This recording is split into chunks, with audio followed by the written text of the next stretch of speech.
Hey guys, tonight we're starting a journey across centuries of human guesswork, ingenuity, and an absolute refusal to admit we're lost. Imagine yourself barefoot on the hot stones of ancient Egypt, the Nile shimmering in the distance, sandals slapping softly as you step into the shadow of a tall wooden stick jammed into the ground. That's it. That's your tool. You squint at the way its shadow stretches across the sand, and just like that, you're measuring the earth. Or pretending to. Because tonight you're going to discover how people figured out where they were going, long before they had Google Maps to reroute them after a wrong turn at a camel. So, before you get comfortable, take a moment to like the video and subscribe, but only if you genuinely enjoy what I do here. And hey, let me know in the comments where you're watching from and what time it is there. It's always fascinating to hear how the world ticks, especially as we're about to dive into a time when what time is it? Required a sundial, a good memory, and the right kind of shadow. Now dim the lights, maybe turn on a fan for that soft background hum, and let's ease into tonight's journey together. The heat's already starting to rise from the baked stone courtyard. You're in the shade of a temple, perhaps in Thebes, maybe Memphis, and a priest in linen robes is arranging obelisks and sticks like it's a sacred game of pick-up sticks. You don't know it yet, but these people have been watching shadows for thousands of years. Their whole agricultural calendar depends on when the sun crosses certain points in the sky. And the priests? They've turned shadow watching into a career path. You kneel beside one of them. He gestures silently to the stick, the gnomon. You look down at its shadow and watch it shrink and grow with the passing minutes, as if the earth itself is breathing. That shadow isn't just a curiosity, it's how they tell time. More importantly, it's how they track the seasons, know when to plant and when the Nile will flood. The Egyptians built pyramids aligned so precisely with cardinal directions that scholars today still argue whether they used stars, sun shadows, or sheer cosmic luck. But in this moment, it feels like they've mastered something you haven't. Imagine building the Great Pyramid and getting the base aligned within a fraction of a degree using nothing but ropes, sticks, and celestial guesswork. Meanwhile, you still get lost in your own apartment building when the lights go out. One mainstream historical fact stands tall here. Literally. The Egyptians used a merket, a simple instrument made of string and weights, to line up with the North Star. Combine that with a plumb line and the sacred geometry of shadow lengths, and boom, you're essentially working with the world's earlier survey toolkit. No batteries required.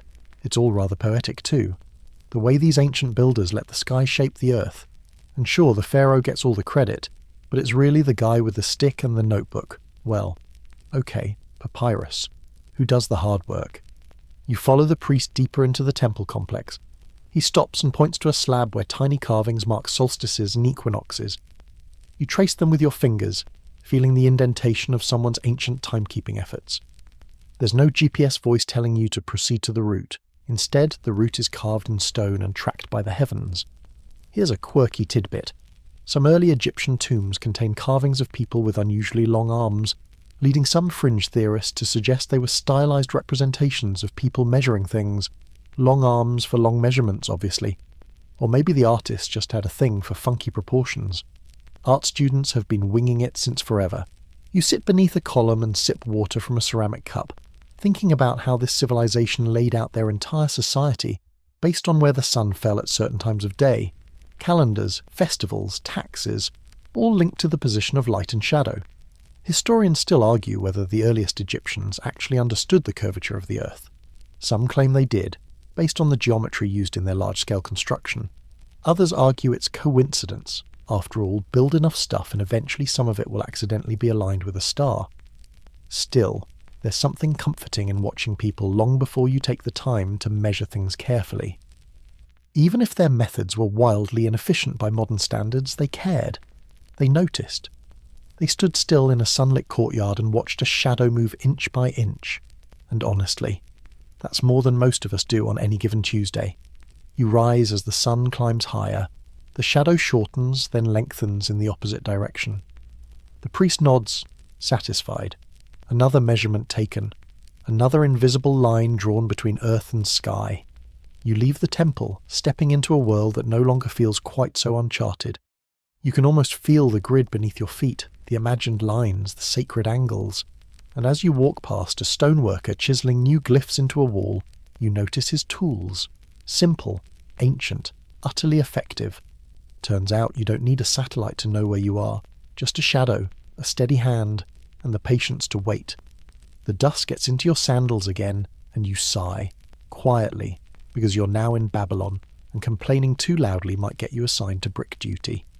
The sun is hot, yes, but the air smells faintly of date syrup and freshly turned soil. You're in the middle of one of the most advanced cities on Earth, and you're about to meet the original number nerds of Mesopotamia. You shuffle past the ziggurat shadow, still amazed it doesn't topple over, despite looking like a giant wedding cake made of mud. But here's the thing. These people knew exactly what they were doing, because Babylonian surveyors, working thousands of years before GPS, were already experts at measuring land, mapping plots, and figuring out how many barley bushels you owed the king. Hint, it's always more than you think. You're led to a small workshop near the temple district, where a group of scribes sits cross-legged over clay tablets. No glowing screens here, just wet clay and a stylus that looks like a chewed-up popsicle stick. One scribe grunts at you to sit, then begins showing off one of their most prized possessions, a land record. Lines, angles, symbols. You're staring at a cadastral map older than almost every religion. Here's your mainstream historical fact. Babylonian land surveyors used a base 60 numbering system. That's right. While you're still trying to divide a dinner check 3 ways with decimals, they were crushing trigonometry using sexagesimal math. It's the same system that gives us 60 minutes in an hour and 360 degrees in a circle. If that makes your head spin, it's okay. Theirs probably did too, just with more cuneiform. The map in front of you details a boundary dispute. Apparently a farmer named Ibn Sin claimed his neighbour's canal flooded his lentil patch. The scribe explains, between bites of a fig, that measuring these plots involved stretching ropes, placing boundary stones, and recording distances with astonishing accuracy. Some fringe interpretations suggest they even adjusted for slope, which if true, means you now owe your high school geometry teacher a big apology. The workshop smells of clay and oil lamp smoke, and outside you hear the occasional bray of a donkey or shout from a passing merchant. Babylon isn't just a city, it's a living, breathing math experiment, and every street corner has its own unique flavour of confusion. You move outside and follow a pair of surveyors lugging measuring ropes and a suspiciously heavy basket. They're on their way to mark off a temple donation, land given by a wealthy patron hoping to snag a slightly better seat in the afterlife. The surveyors stretch their rope taut between wooden stakes, muttering about cubits and palm widths. You pretend to understand. Here's a quirky tidbit. Mesopotamian measuring ropes were often knotted at standard intervals, but over time, ropes stretch. So some surveyors allegedly cheated the system by moistening the ropes, so they'd contract and accidentally change property lines in their client's favour. Ah yes, the noble tradition of shady land dealings, older than sliced bread. Historians still argue whether these early maps were symbolic, functional, or both. Some claim they were more about showing who owned the land than navigating it. Others believe they were practical guides, complete with scale and direction. The truth is probably somewhere in between, because this is ancient Mesopotamia, and nuance is the name of the game. As the sun begins to set, you return to the temple complex. Along the way, you pass a wall carving that seems to depict a river flowing between 2 plots of land, labelled with symbols and measurements. One carving shows a man holding a rod and a rope, standing triumphantly over what appears to be a cow. Maybe he measured the cow, maybe he was celebrating a successful boundary negotiation, or maybe the artist just thought cows were hilarious. We'll never know. You sit by a shallow canal, feet dangling in the cool water. A child walks by, dragging a stick behind him that carves a perfectly straight line in the dust. You smile. Somewhere in this ancient land of beer, gods, and math, that kid might grow up to be a rope-stretching, angle-measuring, cow-surveying land guru, and in 1,000 years some future human will probably be doing the same thing, minus the clay tablets plus a satellite or 2. Still, as you lean back and watch the water reflect the early stars, there's something grounding about knowing that even before smartphones, humans were already obsessed with figuring out exactly how big their backyard was and whether their neighbour stole that fig tree. You close your eyes, and Babylon hums softly in the background. The measuring never really stops. You rub your eyes against the rising sun as you cross the sea, the ancient Aegean breeze brushing past your face, carrying the scent of salt and something vaguely olive. The world has shifted again. This time, you're in Greece. Not the Instagrammable Santorini kind, but the dusty, tunic-clad, philosophical, bickering sort of Greece, where people spend their mornings arguing about triangles and their evenings inventing democracy by accident. You're in Cyrene, a sun-baked city on the edge of North Africa. Today, you're meeting Eratosthenes, a man who somehow used shadows and camel roots to measure the earth, and who probably didn't even spill a single drop of wine while doing it. The heat is already licking at the stone steps as you sit beside a shallow sundial. Eratosthenes, chief librarian of Alexandria, part-time mathematician, full-time overachiever, leans toward you and grins. He asks you to look at a stick. Again. That's apparently tonight's recurring theme, sticks. But this one's special. In Cyrene, far to the south, the sun shines straight down at noon. Here in Cyrene, it casts a shadow. That difference? That's geometry. That's Earth math. Mainstream historical fact, Eratosthenes used the angle of that shadow, about 7.2 degrees, and the distance between Cyrene and Alexandria to calculate the circumference of the Earth. His result was eerily close to modern estimates. This was over 2,000 years ago. Meanwhile, you still miss highway exits even with 3 GPS voices shouting in harmony. As you follow him through the colonnades of the city, he explains his method again, just in case you forgot how clever he is. He hired a traveller to pace the distance between the two cities, roughly 5,000 stadia, give or take a few camel blisters. Then he used proportions to estimate the Earth's full circumference. No globe, no lasers, just shadows, distance, and boldness. You pause beside a fountain and sip cool water. A donkey snorts in the background. You ask, half joking, how he knows the Earth is round. He rolls his eyes so hard you're briefly worried they'll get stuck. Ships disappear bottom first over the horizon, he mutters. And besides, have you ever seen a square moon? Quirky tidbit time. Eratosthenes was nicknamed Beta by some of his less charitable peers. Not because he was a beta male. No, that nonsense hadn't been invented yet, but because he was second best at everything. Second best poet, second best philosopher, second best geographer. Tough crowd. Of course, when your second best guess about the size of the planet ends up being basically correct, you sort of win the long game. You stroll with him to the edge of the city, where he's carved crude diagrams in the dirt. Circles, triangles. The Earth sketched like a child's drawing, but in his hands, it breathes. It works. You crouch and trace the angles with your finger, feeling the warmth of the ground seep into your skin. Historians still argue whether his measurements were as accurate as they seemed, or if he just got lucky with the assumed distance between cities. Some say his numbers were wildly off but balanced out by coincidence. Others insist he must have had access to better data than we give him credit for. Either way, the fact that he even attempted this feat with nothing but math and shadows is enough to make you reconsider how you use your afternoon. A chorus of cicadas rises from the trees, and you find yourself lulled by the rhythm of it all. Math as music. Earth as a slow-spinning stage. You sit back, legs stretched across a low stone wall, and gaze at the horizon. The world feels smaller now, more knowable. Later you'll wander back through the olive groves and whitewashed homes, nodding to passing fishermen and idle philosophers. You'll think about how Eratosthenes never actually left his region, yet still measured the whole planet. It's comforting in a way. You don't have to go everywhere to understand everything. Sometimes it's enough to just watch a shadow move and do the math. You yawn. Somewhere in the distance, a student miscalculates a right angle and gets whacked with a scroll. The geometry of the Earth is sleepy work. You're tired, dusty, and mildly sunburned from all the shadow chasing, but there's no rest yet. Because now you've landed in ancient China, and here things are different. The city of Luoyang hums around you, vibrant with carts, incense, and arguments over tea. This isn't just a place of trade and tradition, it's where imperial officials attempt the impossible, mapping a kingdom so vast that even the sky seems too small to hold it. You stand beneath a red lacquered gate, listening to the clack of wooden sandals on cobblestone, when someone tugs your sleeve and points toward the surveyor's bureau. Inside, scrolls are everywhere. They curl like sleeping dragons across the room, filled with neat rows of characters and delicate lines tracing mountains, rivers, and border walls.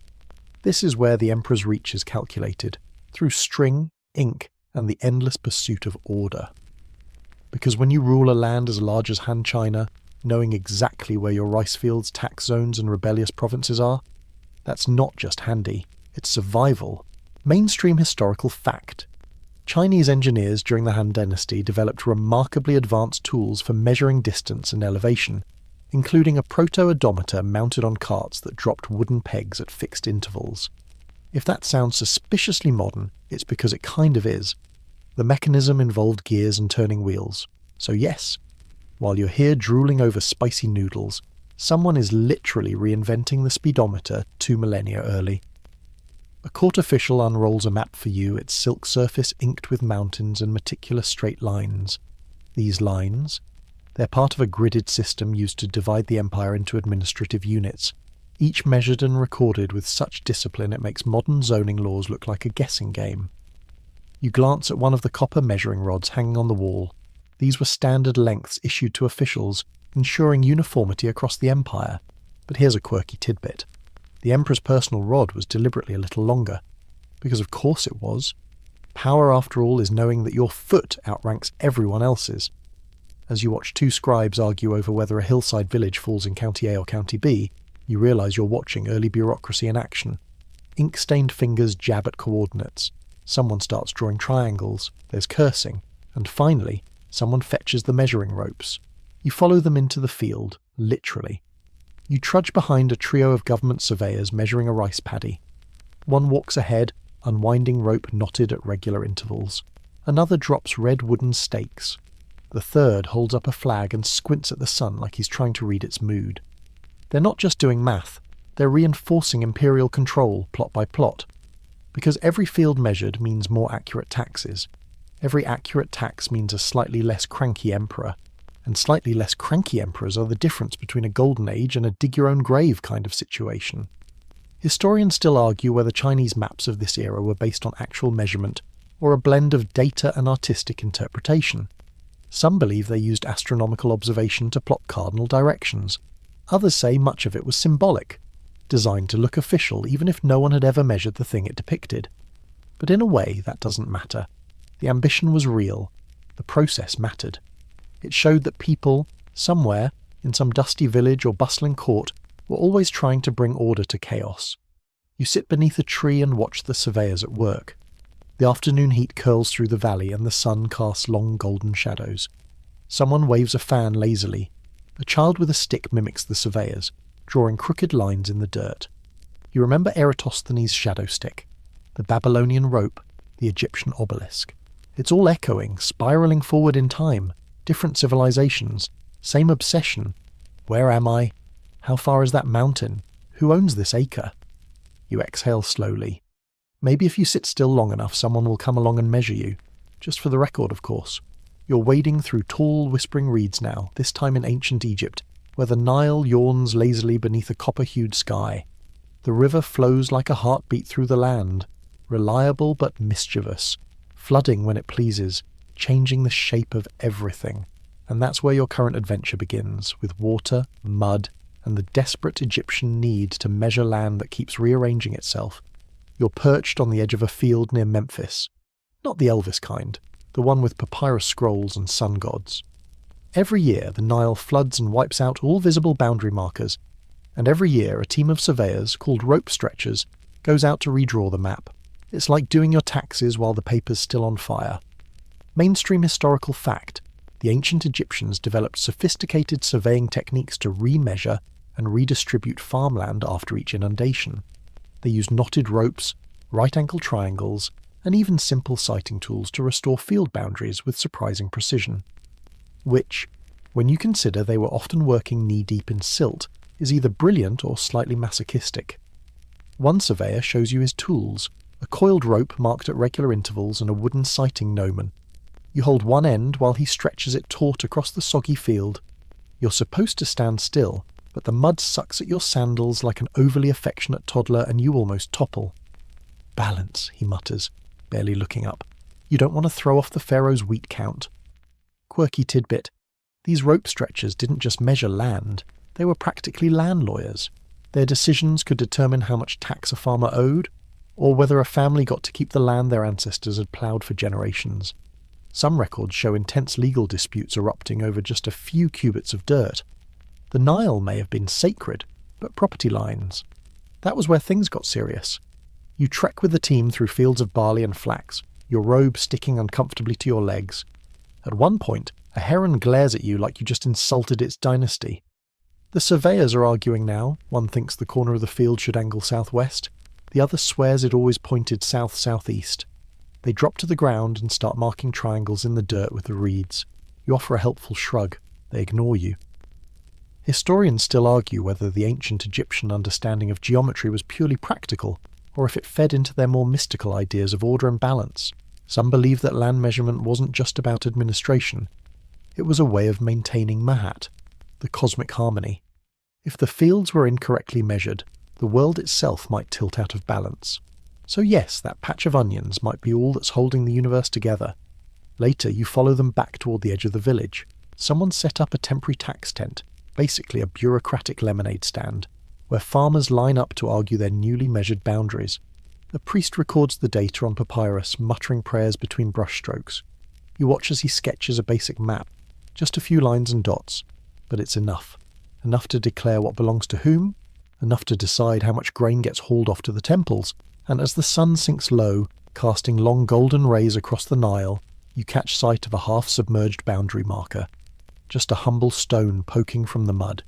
It's easy to miss, but to the Egyptians, it's sacred.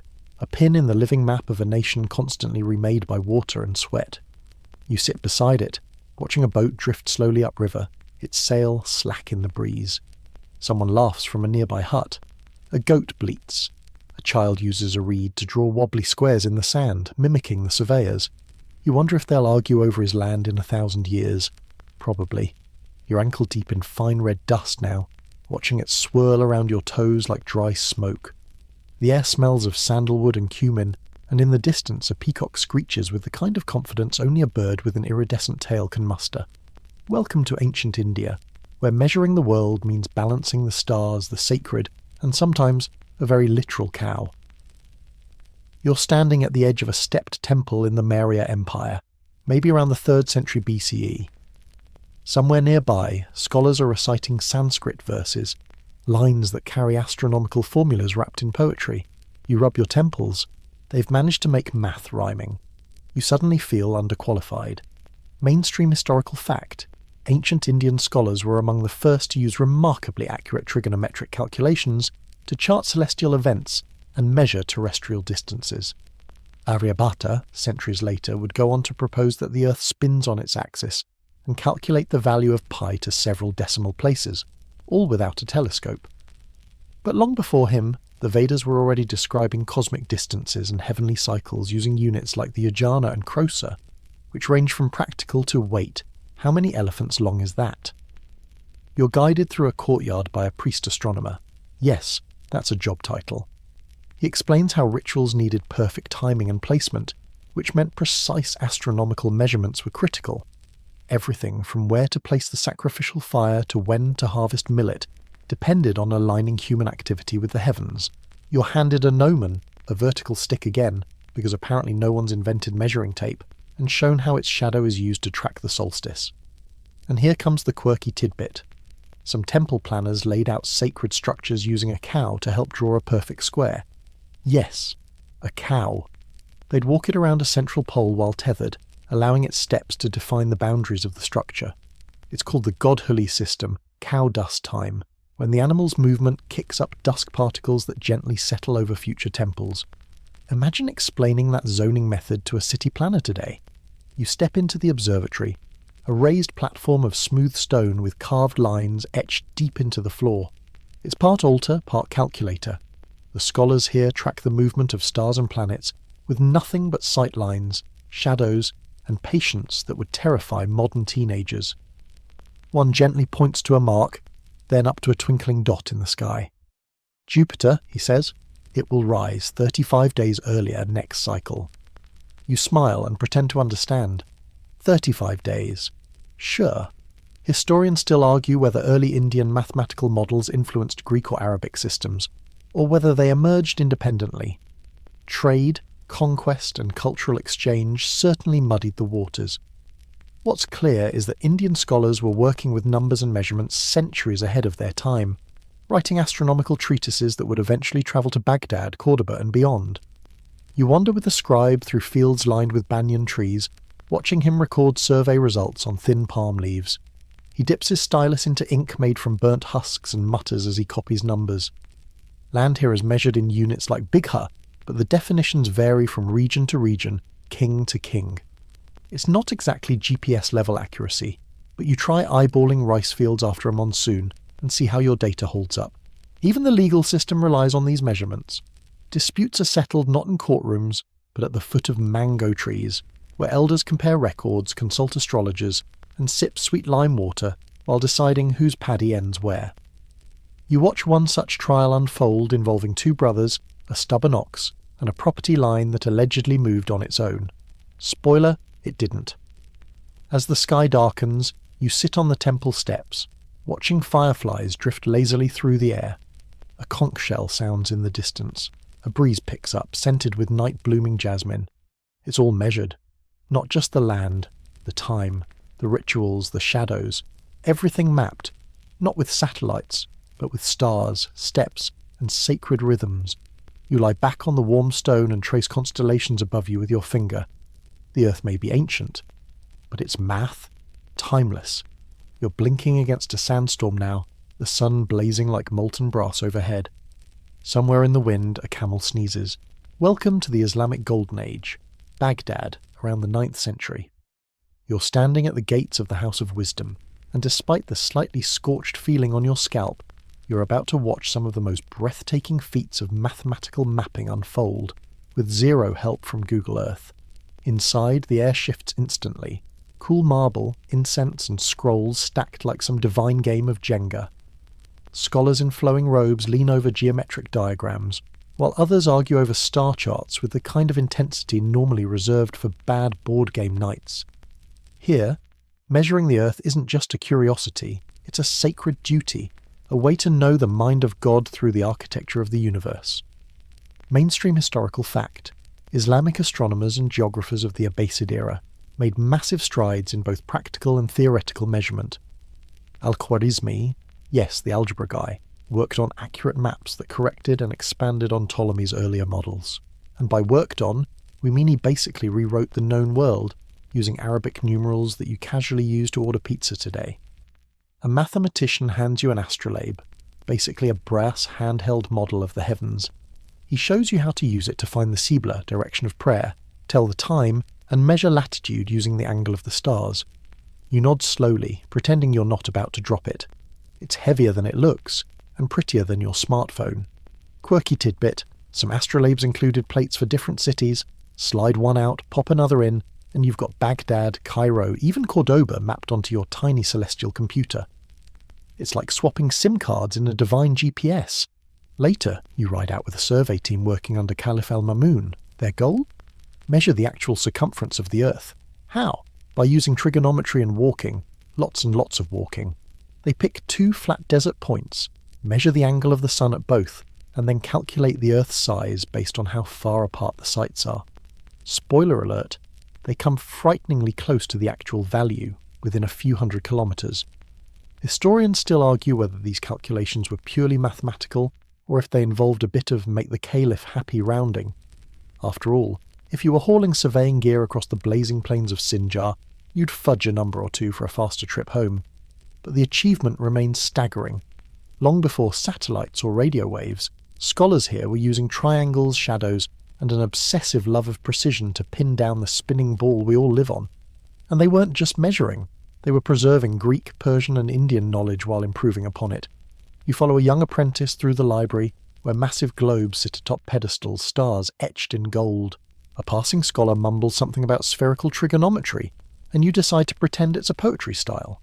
He hands you a scroll containing a map of the known world. It's not just a pretty drawing, it's a data set. It includes grid coordinates, coastal outlines, river systems, the kind of thing you'd expect from a high-level geography app, except it was drawn with a quill, not a stylus. The cities are marked, the distances measured, the stars aligned, and somewhere deep in the night, atop an observatory tower, A scholar in midnight robes points a quadrant toward the stars and murmurs calculations into the wind. To them, measurement is not just science, it's devotion. A way to read divine intention written in the geometry of the heavens. As you walk back down the spiral steps, dizzy from numbers and perfume, you hear call to prayer echoing across the city. It's perfectly timed. Thanks to those very measurements you just witnessed, everything lines up. Not just the numbers, but the faith, the philosophy, the cosmos itself. You pause at the courtyard fountain, dipping your hands into the water. The stars above you now seem less distant, less abstract. You don't just know where you are. You know why you are. You're squinting through a drizzle now, the kind that makes wool itch and stone paths slick. Welcome to medieval Europe, a continent still clutching its Roman inheritance like an heirloom it doesn't quite understand. Somewhere off in a misty field you hear chanting. Monks, again. They're the unsung heroes of today's journey and surprisingly good at math. You wander through the cloister of an abbey, maybe in France or England or somewhere in the Holy Roman Empire. It's hard to tell with all the fog and Latin mumbling. But one thing is clear. While most of Europe has been busy forgetting things like plumbing and philosophy, these monks have been quietly measuring the world. Mainstream historical fact. Medieval monastic communities preserved much of Roman surveying knowledge, including land division methods like the centuriation system and tools such as the dioptra. Though they didn't always use them to build roads or aqueducts, monks needed to manage land for farming, taxation and tithe collection. Yes, even your cheese tithe had to be geometrically accounted for. You duck into a scriptorium where a brother is hunched over a parchment, tongue sticking out in intense concentration. He's copying a Roman treatise on land surveying, translating it into medieval Latin, which somehow sounds even more cryptic than the original. On the edge of his desk, a dusty tool catches your eye, a wooden frame balanced with strings and pegs. You pick it up. "Don't touch that," he mutters, not looking up. "That's for squaring fields." You back away slowly. He sighs and offers you bread instead. Monks, grumpy but hospitable. Quirky tidbit. In some monastic communities, land was measured using the length of a monk's foot, or even the distance one could walk while reciting a psalm. So yes, some early medieval boundaries were literally determined by how fast Brother Thomas could sing about smiting enemies. You head outside again, where a brother and his apprentice are marking out new garden plots using rods and rope. The apprentice counts paces. The elder holds a wooden square toward the horizon, as if aligning the earth with the sky. They're setting up a new vineyard, and every vine must be spaced just so, for sun, soil, and of course, the spiritual geometry of good wine. Historians still argue whether these early medieval measurements were more symbolic than scientific. Some scholars believe that maintaining sacred proportions mattered more than exact distances, especially in church construction. A chapel might be 7 cubits wide, not because of structural logic, but because 7 was a holy number. If the roof caved in later, well, faith could be a bit fuzzy on structural integrity. You trail behind as the monks move down a dirt road lined with hedgerows. They're headed to a nearby hamlet to resolve a boundary dispute. Something about pigs crossing an invisible line. In an era without GPS or even reliable maps, these monks serve as surveyors, mediators, and record keepers. They unroll a vellum scroll showing the manor's lands, crudely drawn, more suggestion than map, but it contains the essentials. A stream, a mill, a patch of forest, where the ghosts live, scribbled in the margins, possibly joking, possibly not. With the sun peeking through the clouds, they measure shadows with a stick to determine east. Old habits die hard. A farmer grumbles that the old hedgeline has moved, but the monk gently explains that the earth does not bend for turnips. His apprentice marks the new border with a pile of stones, then whispers a prayer, because when in doubt, bless your measurement. Later, you sit beside a sheep pasture watching the sunset stain the clouds red. A cow walks by. It is completely indifferent to historical progress. The bell tolls from the abbey tower. Vespers. Evening now. You lie back in the grass, half listening to distant chanting. The world is quieter here, slower, but not forgotten, not unmeasured. Even in the depths of a so-called dark age, people were still counting, still carving lines, still trying to make sense of a world that refused to sit still. With nothing but paces, psalms, and prayer. You're on a creaky wooden ship now, and everything smells like salt, rope, and the kind of fish that somehow always manages to rot just a little too early. The ocean churns beneath you like a living thing, and the sky? It's a flat grey dome smeared with gulls. You grip the rail as the ship lurches. Welcome to the age of maritime navigation, where measuring the world depends not on land or stone, but on staying alive long enough to guess where you are. You glance at the navigator, sunburned, squinting and chewing something that may once have been jerky. He's holding a compass. Yes, a real one. A tiny needle, floating in a dish of murky water, trembling toward the magnetic north. Which, fun fact, isn't where the North Pole actually is. Mainstream historical fact. The compass likely originated in China during the Han Dynasty and made its way westward by the 12th century, transforming how people navigated oceans, deserts and trade routes. Once mariners figured out they didn't need the sun or stars to know direction, the world suddenly got a lot less terrifying and a lot more explorable. Your captain grunts and gestures toward a stack of charts. They're hand-drawn, filled with swirling coastlines, sea monsters the size of yachts, and poetic warnings like, "Here be dragons." You raise an eyebrow, he shrugs. Better safe than dragon chow. Quirky tidbit. Early sailors often named compass points with phrases like, "wind of the goat," or "wind from the scorpion," before settling on the more boring north-south-east-west model. In fact, before accurate angle measurements, many sailors used rum lines, those radiating spokes on Portolan charts, to guess their heading based on wind patterns and what smelled most like home.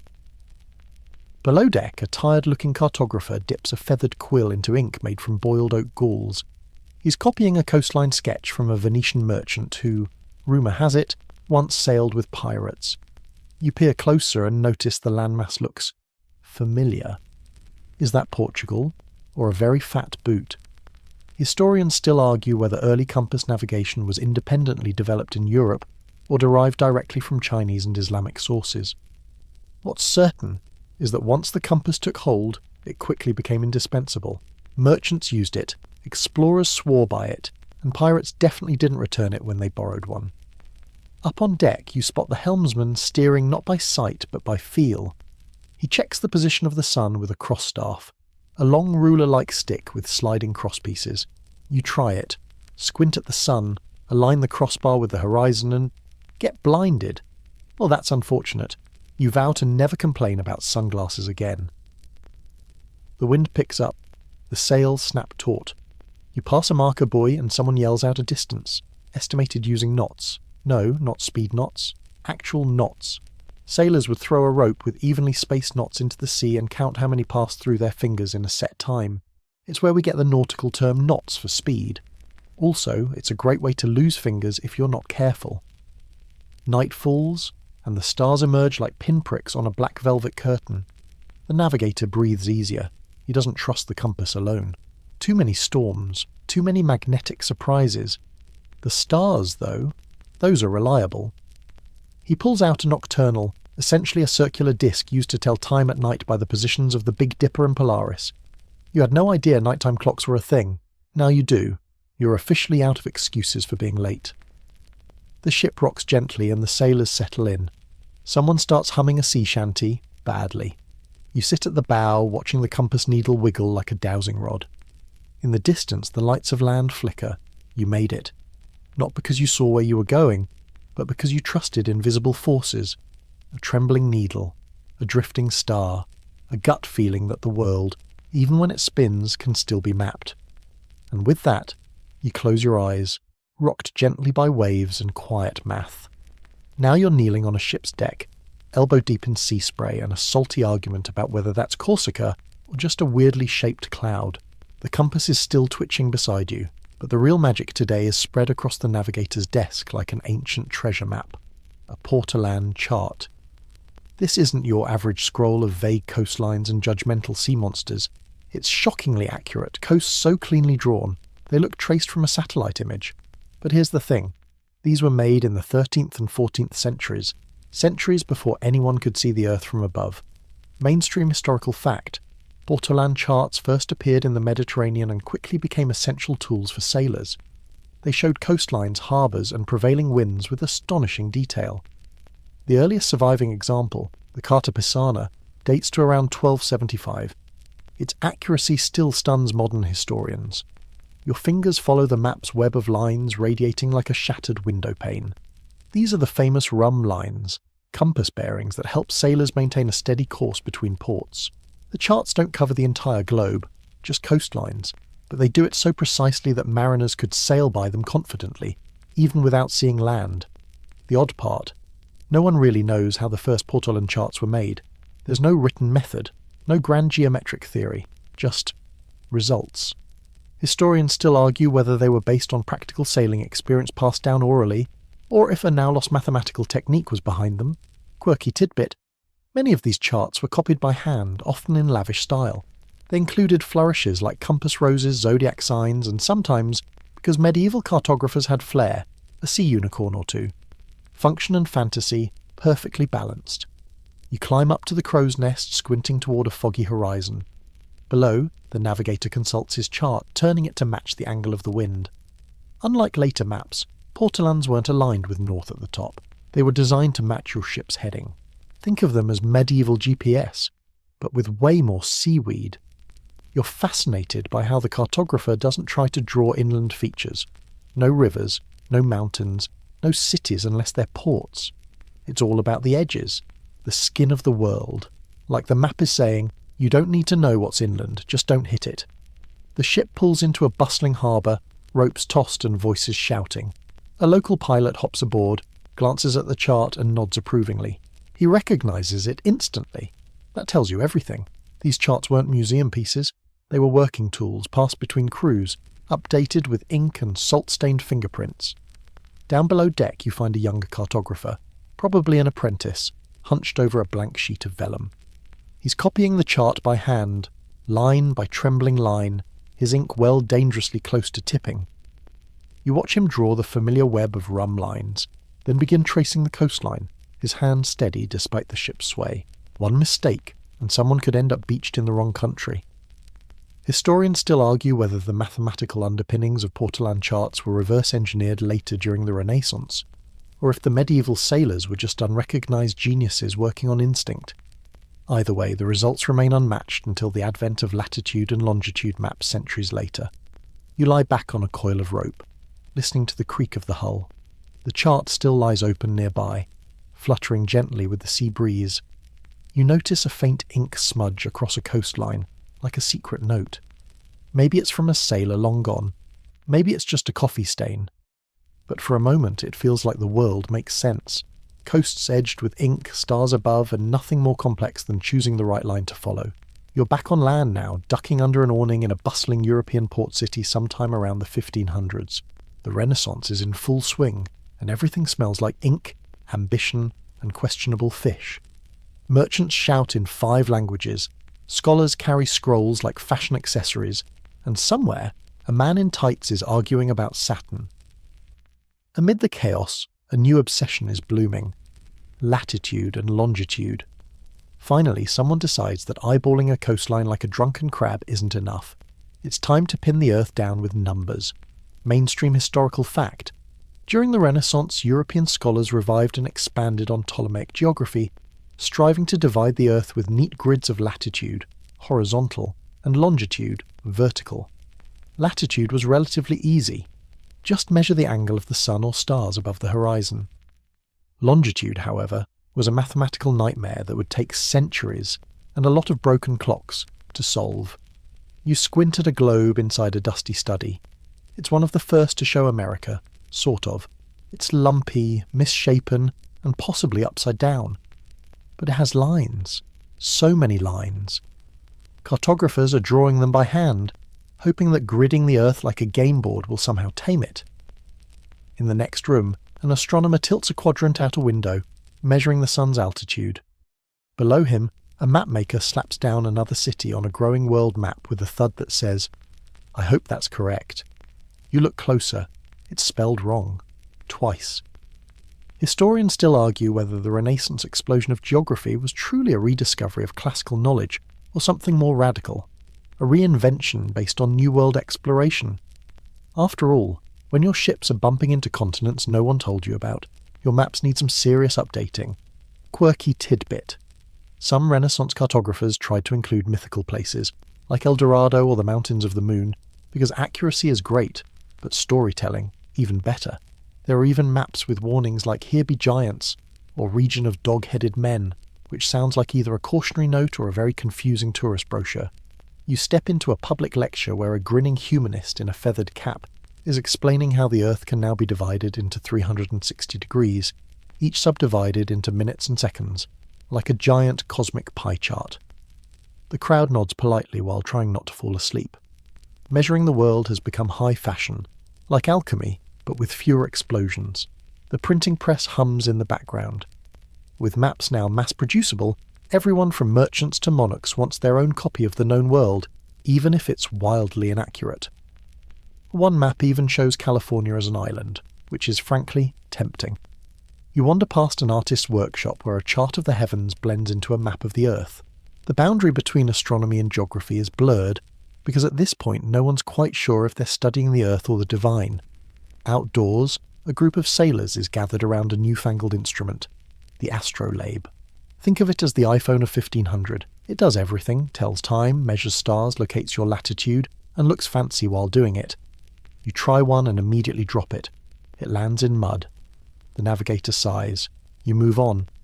That night, by candlelight, you watch a scholar compare maps of Ptolemy with those from Portuguese explorers.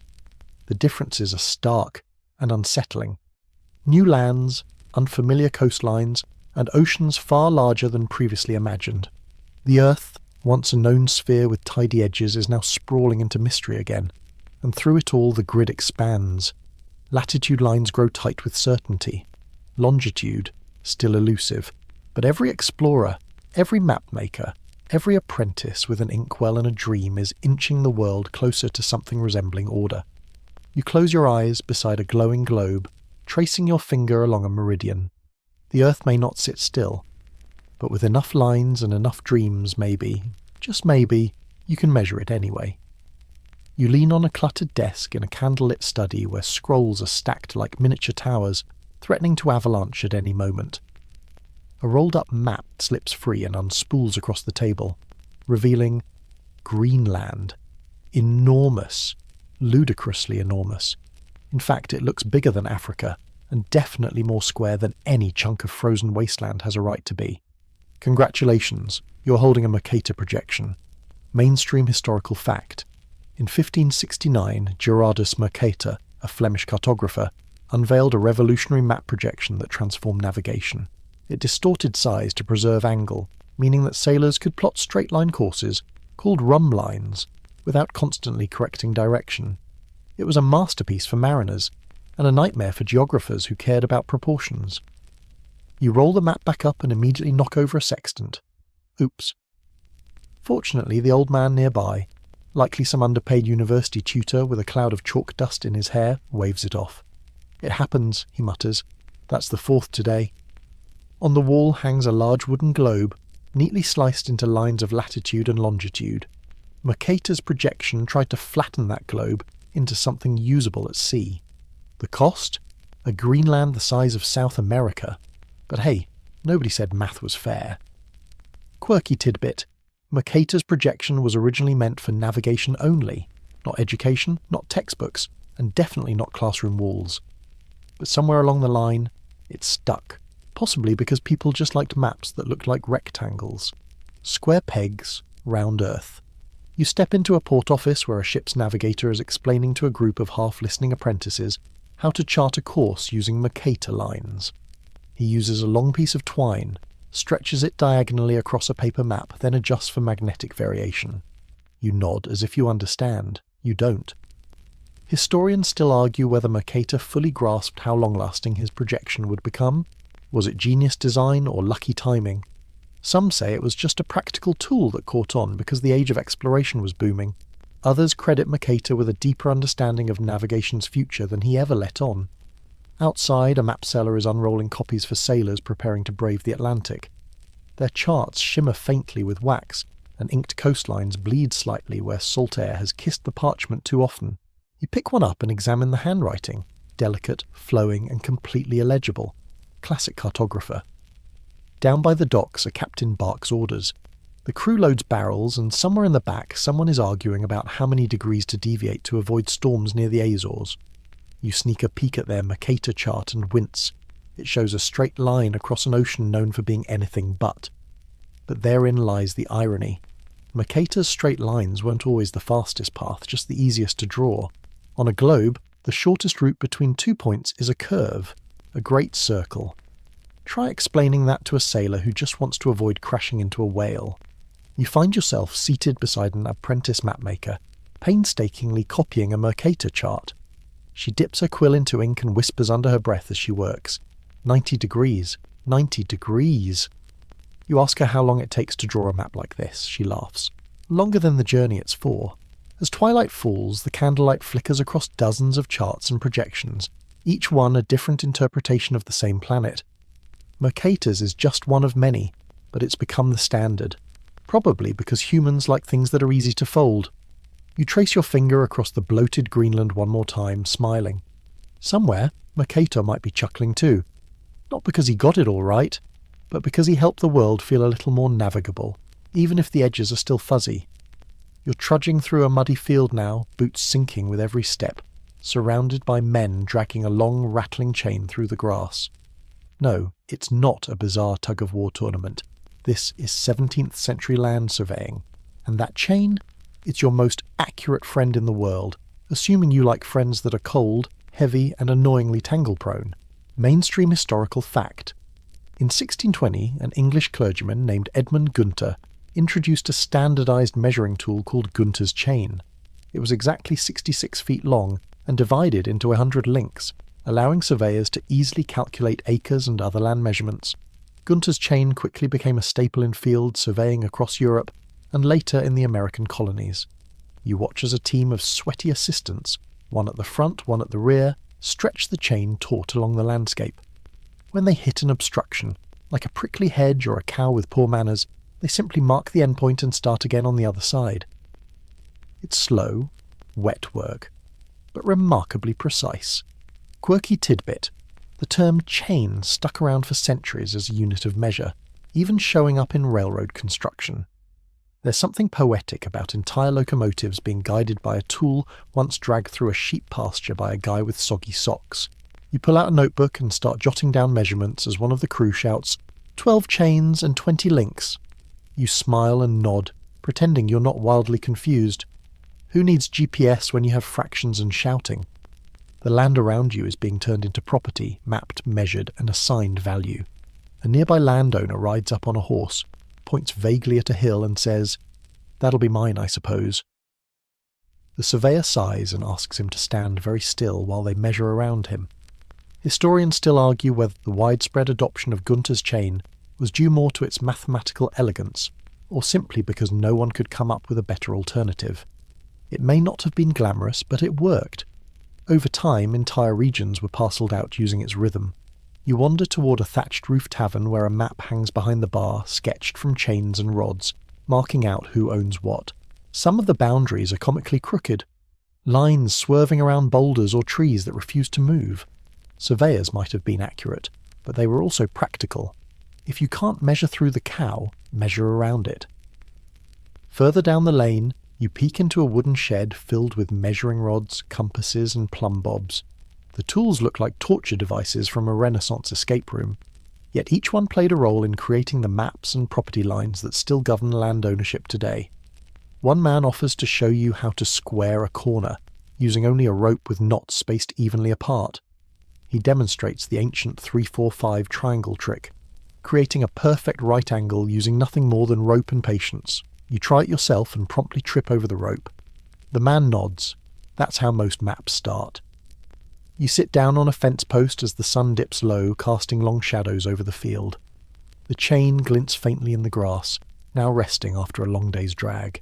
These simple, manual tools, touched by dirt, rain, and human error, mapped kingdoms and colonies alike.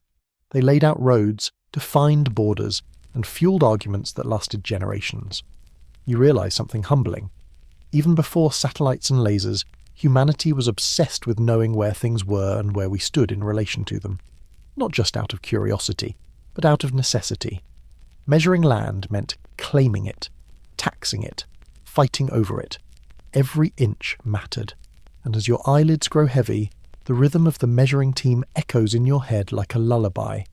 Chain, link, mark, move. A strange poetry of early precision, whispered through the ages by muddy boots and iron links. You're now ascending a lumpy French hillside, huffing slightly, and wondering why the best scientific breakthroughs always seem to require either freezing or sweating. Around you, men in tricorn hats are setting up telescopes, flags, and very long rods. You, my friend, are in the middle of the Great French Triangulation, where 18th century cartographers tried to measure an entire country, using only math, hills, and an alarming amount of patience. Mainstream historical fact. During the late 1700s, France launched one of the most ambitious geodetic projects of its time, the creation of the metric system's base unit, the metre.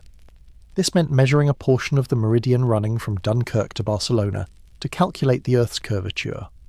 The scientists, most famously Pierre Méchain and Jean-Baptiste Delambre, used a technique called triangulation, climbing hills and towers to measure precise angles between distant points.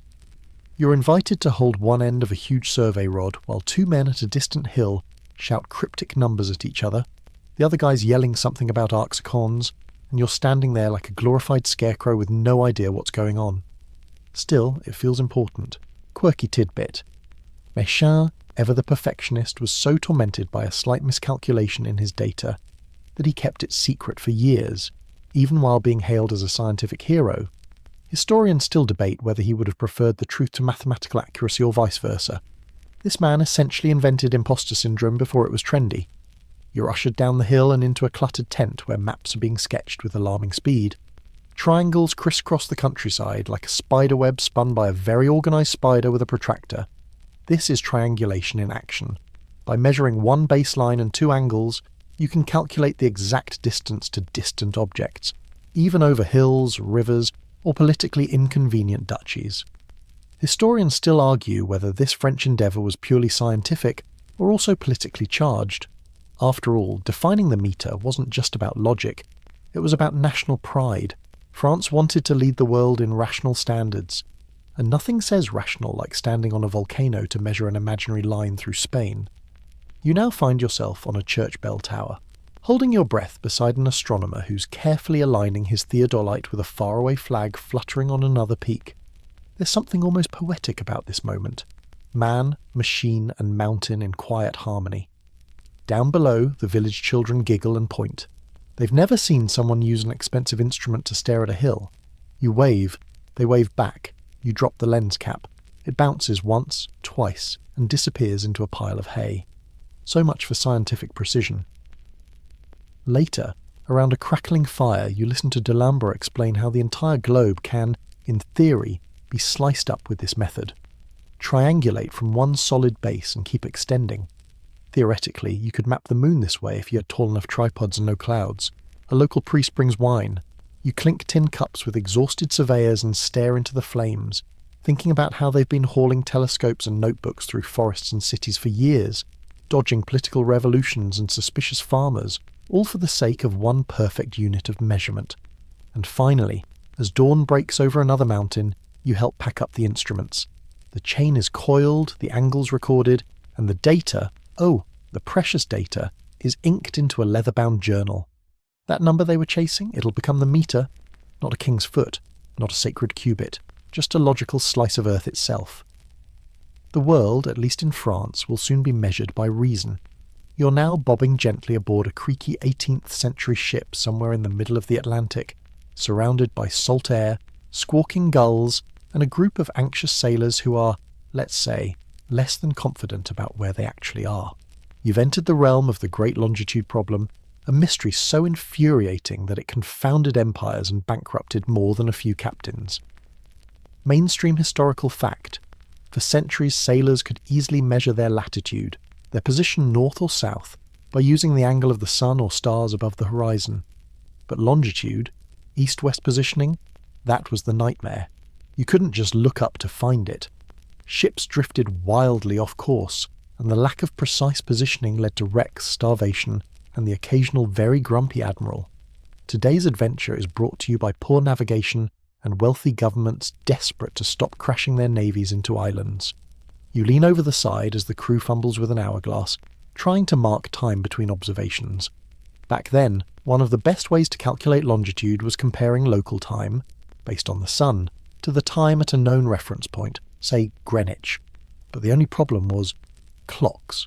No, really. Accurate clocks didn't exist at sea. Pendulums don't work so well when the floor keeps moving, in case you haven't noticed. Quirky tidbit. In the early 1700s, Britain got so fed up with maritime disasters that it offered the Longitude Prize, a whopping $20,000, to anyone who could devise a reliable way to measure longitude at sea. That's millions in today's money. The scientific world went into full Shark Tank mode. You're ushered into a tiny shipboard workshop cluttered with springs and brass gears. Here, meet John Harrison, a self-taught carpenter and clockmaker with an obsession. His sea clocks, known as marine chronometers, would eventually solve the problem by keeping time with jaw-dropping accuracy. The man basically invented the Fitbit of the 18th century, minus the step count and plus a lot of salty air. Historians still argue whether Harrison was a genius misunderstood by the scientific elite, or a stubborn tinkerer who got lucky. He built not one, but 4 versions of his chronometer, each better than the last. But for decades the prize committee delayed recognising his work, insisting that astronomy might still provide a better solution. Spoiler alert, it didn't. You're now standing below deck beside a ticking marvel, Harrison's H4. It looks like a large pocket watch, but it's more accurate than anything else afloat. With it, a ship can now compare local noon to Greenwich time and determine how far east or west it's drifted. Suddenly, ships are landing where they're supposed to instead of wherever Neptune flings them. Out on deck, the navigator uses a sextant to catch the sun's angle at high noon. He jots down the time. Then he opens the chronometer, still ticking steadily despite weeks of storms and a near mutiny over soggy biscuits. He subtracts the 2 times, multiplies by 15 degrees per hour, and voila, longitude. You look at the stars that night, listening to sailors hum softly as they trim sails and whisper their hopes for safe passage. They don't understand the mechanics of the chronometer, but they trust it. Trust, built on gears and springs. The captain joins you by the rail, telling stories of ships lost before these clocks existed. Entire fleets smashed on unseen reefs, thinking they were hundreds of miles from danger. One disaster in 1707 killed nearly 2,000 men when 4 British ships miscalculated their longitude and wrecked off the Isles of Scilly. Harrison, who spent his life fine-tuning brass and battling bureaucracy, made sure that wouldn't happen again. By the time you reach port, the chronometer has lost only a few seconds. Just enough time for you to appreciate the difference between somewhere out there and exactly here. And when your feet hit dry land again, you feel something shift. Not in the earth beneath you, but in your mind. For the first time, humans can confidently say where they are on a spinning globe, at any moment, anywhere. All thanks to a guy who built clocks in his barn and wouldn't take no for an answer. You're squinting now beneath the thick green canopy of colonial America, swatting at something that may or may not be a mosquito the size of a pigeon.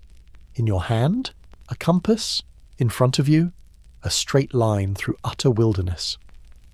You've joined the team laying down the Mason-Dixon line, arguably one of the most famous boundary lines in history, and one that was painstakingly measured without a single satellite in the sky. Mainstream historical fact. In the 1760s, British astronomers Charles Mason and Jeremiah Dixon were hired to resolve a land dispute between the colonies of Pennsylvania and Maryland. The issue? Their original charters overlapped, and the only solution was to literally measure the landscape and draw the line. With telescopes, chains, and old-school astronomical skills, Mason and Dixon cut a precise boundary that would later take on deep symbolic meaning in American history.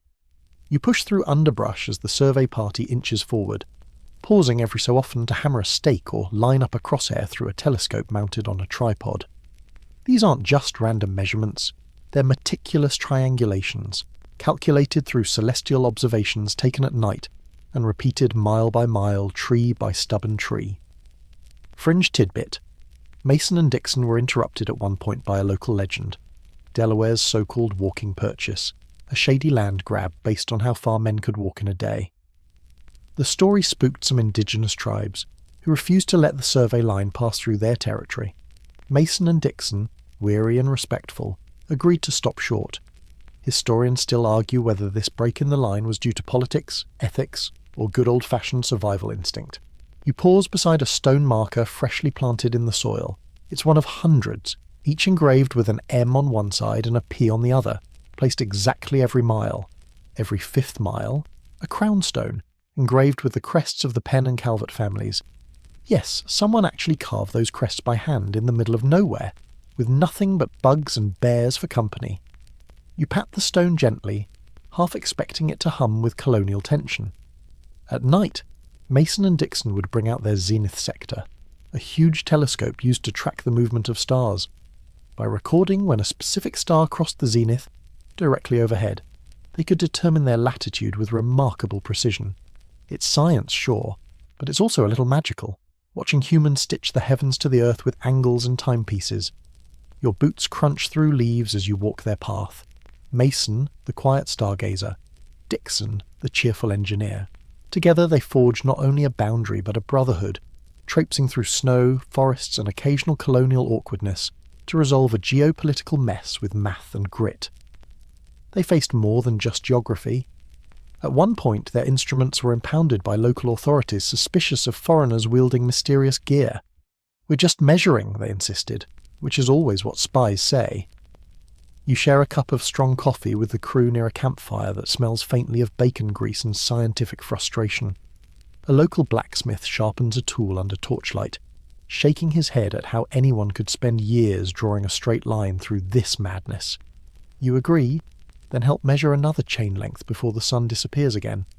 And what does this line eventually become? Beyond just a colonial boundary, it's later embraced as the symbolic divide between North and South during the Civil War era. Mason and Dixon couldn't have known, but their careful measurements would echo through history, repeated in textbooks, arguments and songs for centuries to come.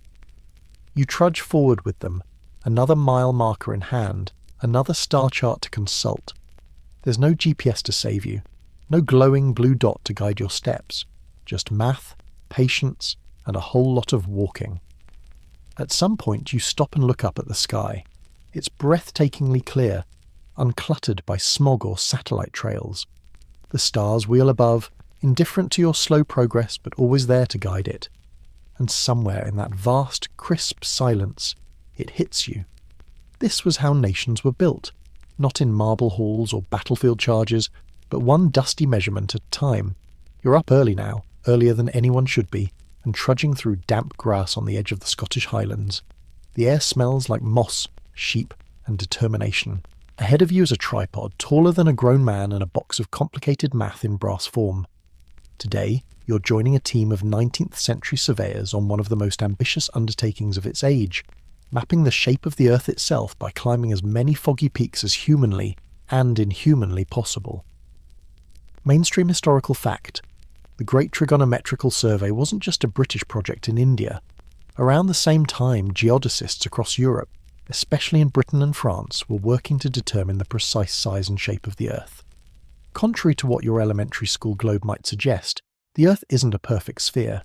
It's a slightly squished ellipsoid, thanks to that pesky thing called rotation. You haul a heavy theodolite up a slope so steep your knees are rethinking their commitment. Once at the top, you help set it up next to a tall signal beacon. Today's job: measure angles between this mountaintop and two others that you can barely see through the low cloud cover. You're just praying it doesn't start raining sideways. Again, quirky tidbit. In the British Survey of India, one of the peaks measured during this global mapping craze was originally labelled Peak 15. It would later be renamed Mount Everest, after the surveyor who didn't even want it named after him. Historians still argue whether Everest himself ever even saw the mountain, or whether the whole naming was just an act of bureaucratic flattery gone rogue. As you peer through the theodolite, you adjust a micrometer knob no wider than your fingernail. The aim? Precision down to the arcsecond, about 1/3600 of a degree. It's the cartographic equivalent of threading a needle, from across a valley, in the fog, while wearing mittens. Later you gather around a chalkboard with your sleep-deprived colleagues, working out a massive triangle, using a known baseline measured to within fractions of an inch. From that base, and two measured angles, you calculate distances to other stations, leapfrogging your way across entire countries with nothing but triangles and trig tables. It's kind of like giant geometry homework, but the kind where bears might show up. Night falls. You lie on your back beside a cold rock, scribbling observations by lantern light. Nearby, a surveyor complains that the Earth's bulge near the equator is throwing off his calculations. It's like trying to measure a deflating football, he grumbles. You nod sagely, unsure if he means a soccer ball or some forgotten metaphor about gravity. What's wild is how much of this process depends not just on math, but trust. Every person in this chain of measurements is relying on the last one to have been accurate. A single bad angle or a warped measuring rod, and your mountain is now located somewhere in the North Sea. Historians still argue whether these early geodesists fully understood the regional variations in gravity that could warp their results. Some thought the Himalayas, for example, were made of denser rock and thus pulled on measuring instruments. Turns out, they were wrong. The opposite was true. But at the time, it was like trying to balance a ruler on a trampoline while guessing the fabric's tension. By dawn, you're back at base camp, face windburned and hair pointing in 4 directions. A kettle whistles over the fire, and your crew toasts another successful angle with a tin cup of weak tea. It's not glamorous, but it is monumental. This is how the world is stitched together, mountaintop to mountaintop, with notes, sweat and trust. And once the data is finally crunched and compiled, the result is a new global model, one that helps ships sail straighter, borders settle cleaner, and scientists dream bigger. Eventually, satellites will replace these hardy hill climbers, but those metal birds in the sky, they're still following lines first drawn by cold, tired people with protractors and frostbite. So, next time you open your GPS and wonder how it knows your exact location, remember this. It started on a mountain in the fog, with a very stubborn human staring through a telescope and mumbling, "That's probably close enough." You're now ankle-deep in sand, standing next to a camel who clearly resents your existence, while a French military officer mutters something about triangles and destiny. Welcome to Napoleon's Egypt, an unlikely birthplace for one of the most critical surveying missions in scientific history. The goal? To establish the very foundation of measurement itself, the meter, mainstream historical fact. In the late 18th century, as revolution reshaped France, so too did the desire to create a universal system of weights and measures. The new metric system would rely not on the length of a king's foot or the width of a barleycorn, but on the Earth itself.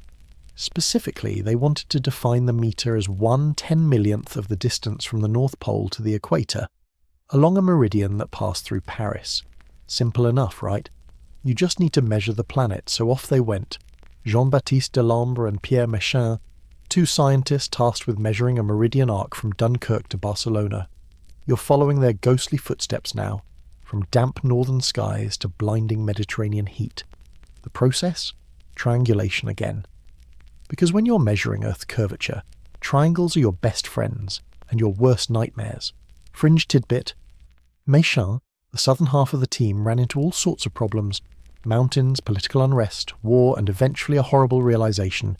He had made a calculation error in his data. The man was so distraught, he refused to publish his results and reportedly died, still tormented by the mistake. Historians still argue whether Méchain's guilt was warranted, or whether his anxiety was amplified by the immense pressure of redefining the world standard. Back in Paris, officials waited impatiently as the data trickled in, hoping to finally nail down a consistent, rational unit of length. You wipe sweat from your brow as the team hauls telescopes up bell towers, cathedral spires, and remote peaks to measure tiny angular differences. All of this so they can say, definitively, this is a meter. You lean against a stone trig point, imagining the sheer audacity of the mission.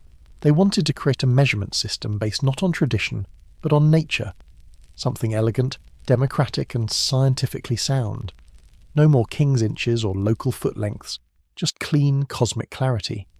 At night, the crew lays on their backs, double-checking the positions of specific stars to refine their latitude readings. Every angle measured is tied to celestial objects, linking the heavens directly to Earth's geometry. It's romantic, if you ignore the dysentery and banditry.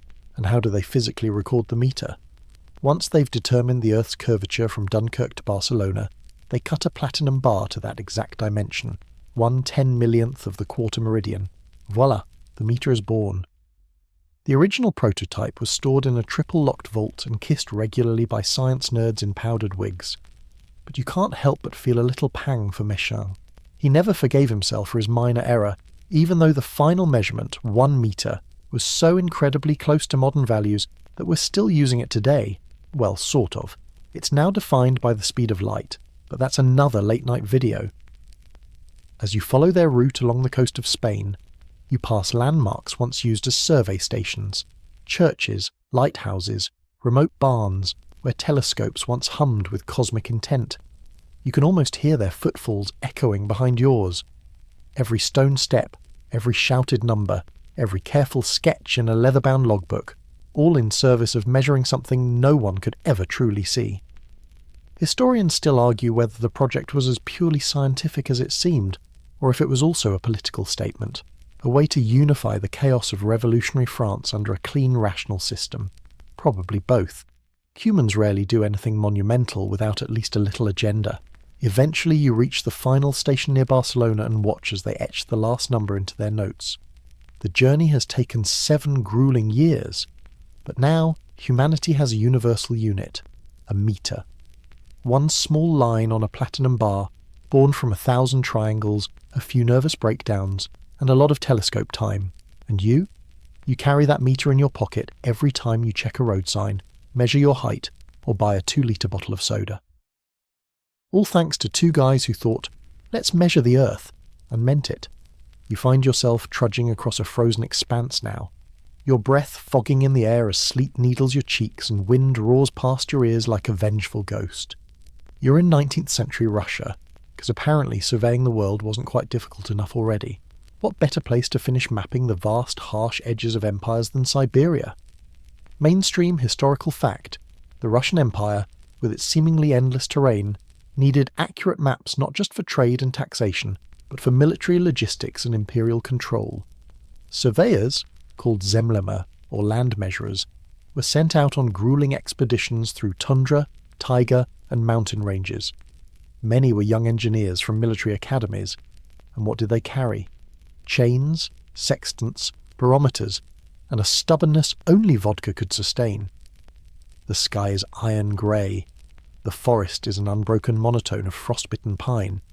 You and your team are laying down one of the final segments of the Struve geodetic arc, an extraordinary multi-nation project aimed at measuring the exact size and shape of the Earth.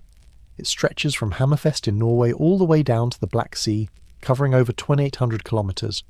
Not bad for a bunch of guys with bad maps and frostbite. Fringe tidbit. In some parts of the arc, surveyors actually had to negotiate with suspicious local villagers who thought their instruments were devil tools or foreign witchcraft. To calm tensions, some reportedly pretended the strange gadgets were religious relics, or even musical instruments. Historians still argue whether this tactic was clever diplomacy or just pure desperation in the face of hostile pitchforks. You pause beside a small pile of rocks, one of the many fixed triangulation points still visible today. Some of these points were so well built that UNESCO eventually gave them World Heritage status, and here you are, sitting on one like it's just a particularly uncomfortable bench. Progress. The measuring process here is the same dance as before, long baselines measured with iron rods adjusted for temperature, followed by angular measurements taken between mountaintop stations. But here in the Arctic wilderness, mountaintop often means a frozen hill occupied by a very territorial snow fox. You let it have the high ground and recalibrate a few feet lower. Your team scribbles calculations on waterproofed parchment while trying not to spill ink in the wind. Even lighting a lantern feels like a minor miracle, and when night falls, the aurora borealis flickers above as if the heavens themselves are watching your math homework with mild amusement. And what was the point of this epic effort? To answer a fundamental question: how big is this planet and how is it shaped? The results would contribute to understanding the Earth's ellipsoidal shape, variations in gravity, and would form the backbone of all future global positioning systems. No pressure. By now you've learned that old-school measurement was never just about distances. It was about power. Whoever mapped the land claimed it. Whoever measured it taxed it. And whoever drew the borders held the narrative. You're not just logging numbers, you're scripting geopolitical history, one frostbitten triangulation at a time. At a brief stop in a small Siberian town, you warm your fingers over a crude iron stove and glance at a wall map drawn decades earlier. It's mostly guesswork. Mountains where there are plains, rivers bending the wrong way. Soon, thanks to your crew, that map will be redrawn with real accuracy. It's humbling and exhausting and weirdly thrilling. Historians still argue whether the Struviark's success came from consistent methodology or from the sheer stubbornness of the crews who refused to stop for wolves, blizzards, or political revolutions. Probably both. Humans can do incredible things when they have math and fear of failure on their side. As the survey lines stretch onward, through snowfields and over the Ural Mountains, you begin to see how the entire world was slowly stitched together, triangle by triangle, from one stubborn measurement to the next. And long before any satellite blinked awake above your head, the Earth was already quietly being measured, by foot, by hand, and by star. You sit now on the edge of a quiet hill as dawn begins to melt the last traces of frost from the grass beneath you. The measuring rods are packed away, the telescopes draped in cloth, and your logbooks finally filled with careful numbers, ink-stained calculations, and the doodles of boredom scrawled during rain delays. You've come to the end of the world, at least the world as it was known before satellites, computers, and orbital charts. You helped measure it, one triangle at a time, mainstream historical fact. Before GPS blanketed the globe in digital precision, humanity's understanding of geography, of the distances between towns, of the rise and fall of mountains, of borders and coastlines, was shaped by generations of surveyors, explorers and mathematicians.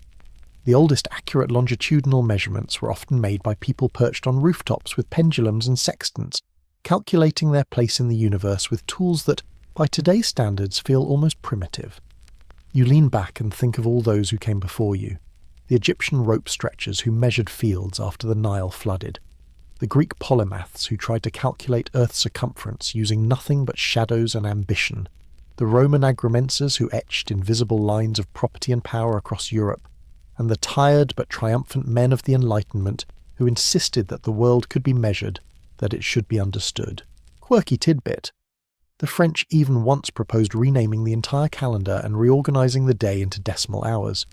10 hours in a day, 100 minutes per hour, 100 seconds per minute. It didn't last, but the spirit of it lingers in how we think of measurement, clean, mathematical, and sometimes totally impractical when it comes to actual human schedules.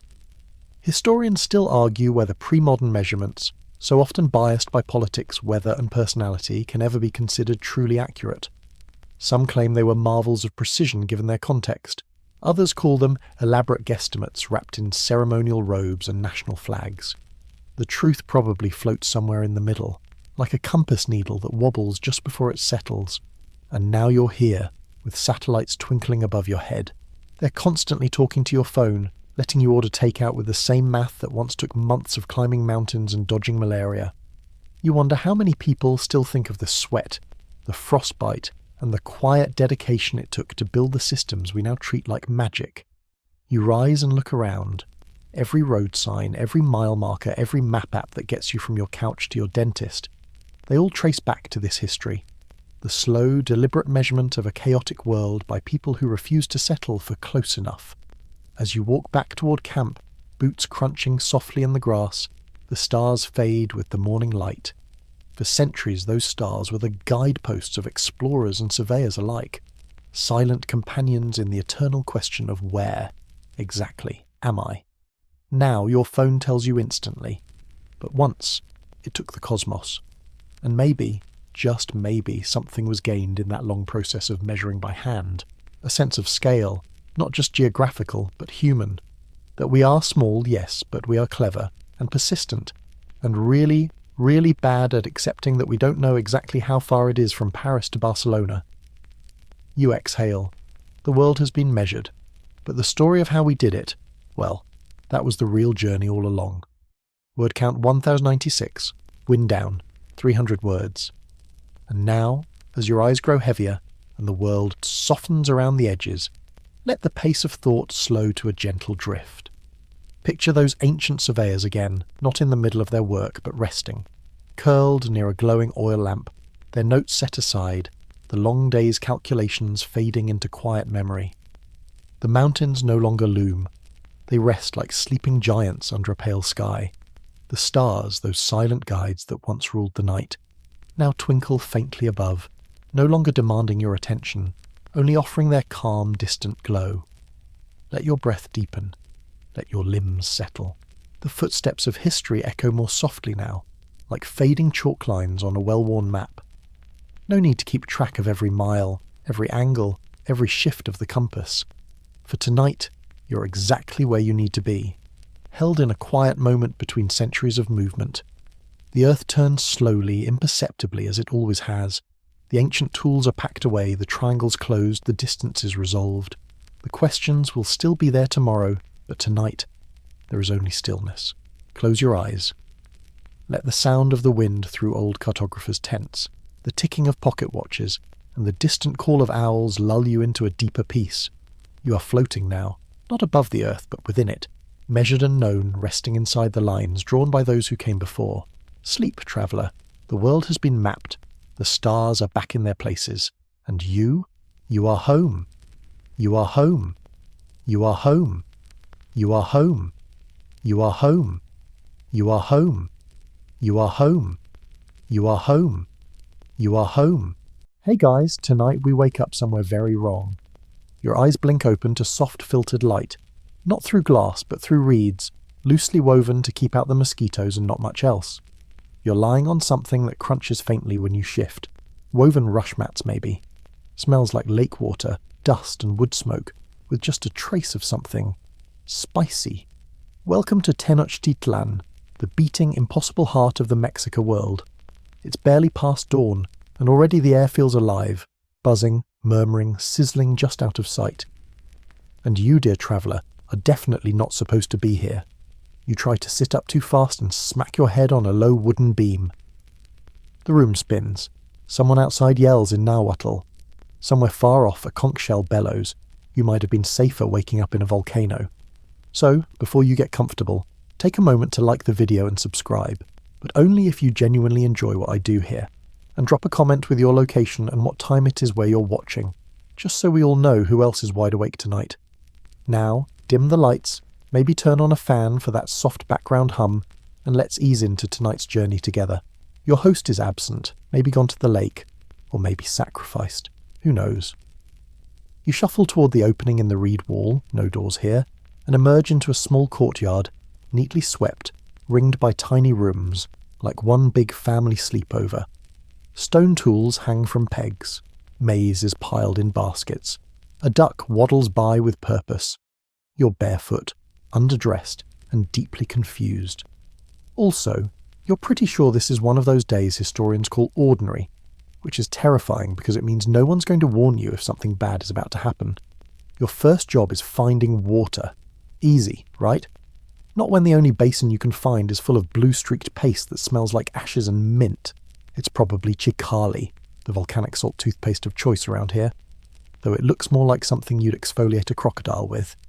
You dip a finger in and immediately regret it. Still, hygiene is important.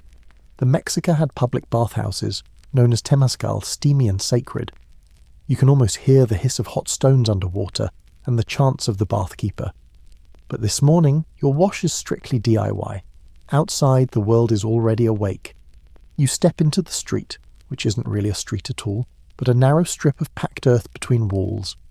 People shuffle past in loose tunics, heads down, arms carrying reed baskets or firewood. A toddler tries to chase a turkey. A man in a loincloth balances 3 clay pots on his head and somehow still yells at someone behind him. Then it hits you. The noise. The city hums like a hive, and you're the bee that doesn't belong. A distant drumbeat throbs like a second heartbeat. A vendor is shouting something about ocholi, a fermented pulque drink, and gesturing wildly with a gourd. 2 women argue over fish. Above it all, gulls circle and screech. You trudge forward, choosing a path at random. Turns out, it leads toward the marketplace. That would be the Tlatelolco market if you've accidentally walked across one of the canal bridges. It's the biggest in the empire, possibly the biggest in the world at the time, hosting over 60,000 people on peak days. Yes, that's 60,000. Historians still argue whether that figure is exaggerated, but even the most skeptical agree. It's huge, and you're heading straight into it with no map, no guide, and no clue what counts as polite behaviour. Congratulations. As you reach a corner, a pack of dogs rushes past. One carries a bone that's probably not from a chicken. A woman brushes your shoulder and gives you a sideways glance. Another points at your shoes, your strange, definitely not from here shoes, and whispers. You press forward, heart thudding. Every step deeper into the city feels like stepping into a painting that's somehow moving. Walls of sun-baked brick rise on either side. Some are painted in fading murals, serpents, gods, maze stalks taller than men. The street opens into a broader space where the sun flares off polished obsidian knives displayed on mats. You almost trip over a boy selling frogs. There's so much colour. Garlands of flowers hang over doorways. Cloaks are dyed in blues that shimmer like beetle shells. A man walks past with a parrot on his shoulder, casually tossing dried worms into his mouth. You turn a corner and find yourself staring at a group of women weaving on backstrap looms, their fingers flying. They don't look up.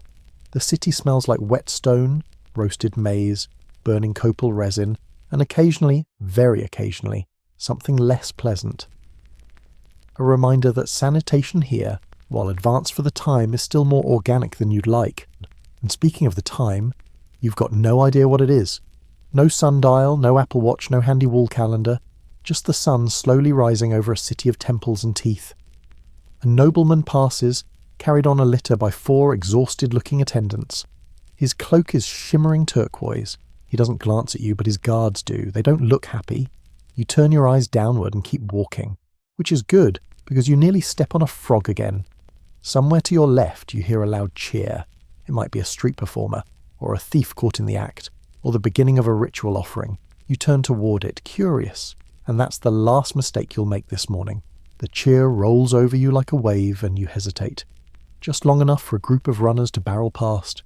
Barefoot, feather-capped, and moving like streaks of sunlit paint, they part the crowd with sharp shouts and swinging arms.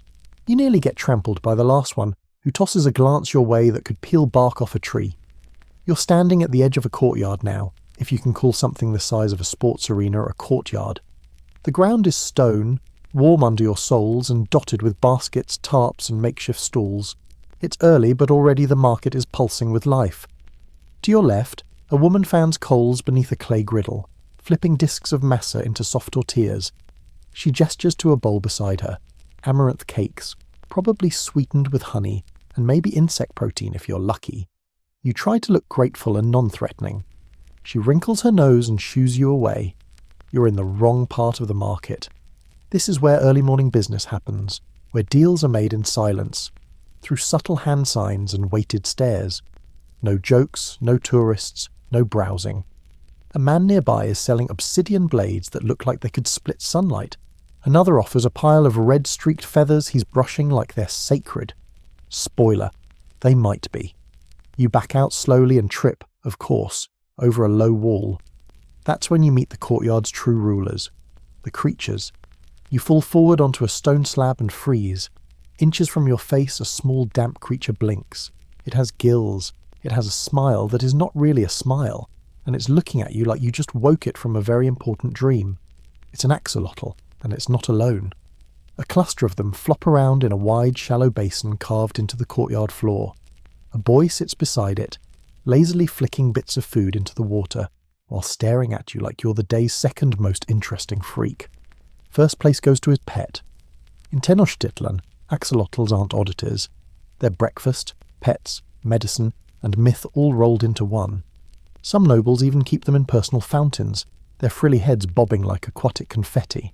As you scramble up, brushing dust off your knees, a nearby vendor laughs. He points toward a narrow walkway beyond the courtyard, crowded with moving bodies and boxes, the market's arteries. You head that way, relieved to escape the gaze of both amphibians and humans. But the stone path narrows into a slick slope, bordered by low walls and packed with bodies. This is not a street, it's a migration. You squeeze between a woman balancing water jars on her shoulders and a man who smells like roasted peppers and bark. His bundle of dried chilies nearly hits you in the face as he turns, muttering something about clumsy ghosts. And then you see it. a glimmer of light on water. Not a lake, not a river, something stranger. You've reached the edge of a canal. Tenochtitlan floats, literally. Built in the middle of Lake Texcoco, it rests on a network of artificial islands called chinampas, stitched together with mud, reeds, and patience. And threading between them are canals, liquid roads, bridged only where necessary. You've come to one of these crossings, and it's busier than a train station. People step onto flat-bottomed canoes like it's the subway. Some ferry traders. Others carry baskets of fruit, piles of sandals or screeching fowl tied with thin ropes. One boat has a teponaztli drum in it, vibrating gently with each ripple. You hesitate, unsure of the local ride-sharing etiquette. A boy about 12 years old grabs your arm and pulls you aboard his canoe. He says something fast in Nahuatl. You nod, which seems to satisfy him. With a wooden pole taller than he is, he pushes off from the dock and begins to guide the canoe through the water. It's not peaceful. The canal is crowded, chaotic, and oddly scented. Half lilies and mint, half something sulphurous. Your little boat creaks as it bumps another, then another. You nearly get smacked by a vendor's pole as he turns too quickly, shouting apologies or insults, it's unclear. But the view? The view is unforgettable.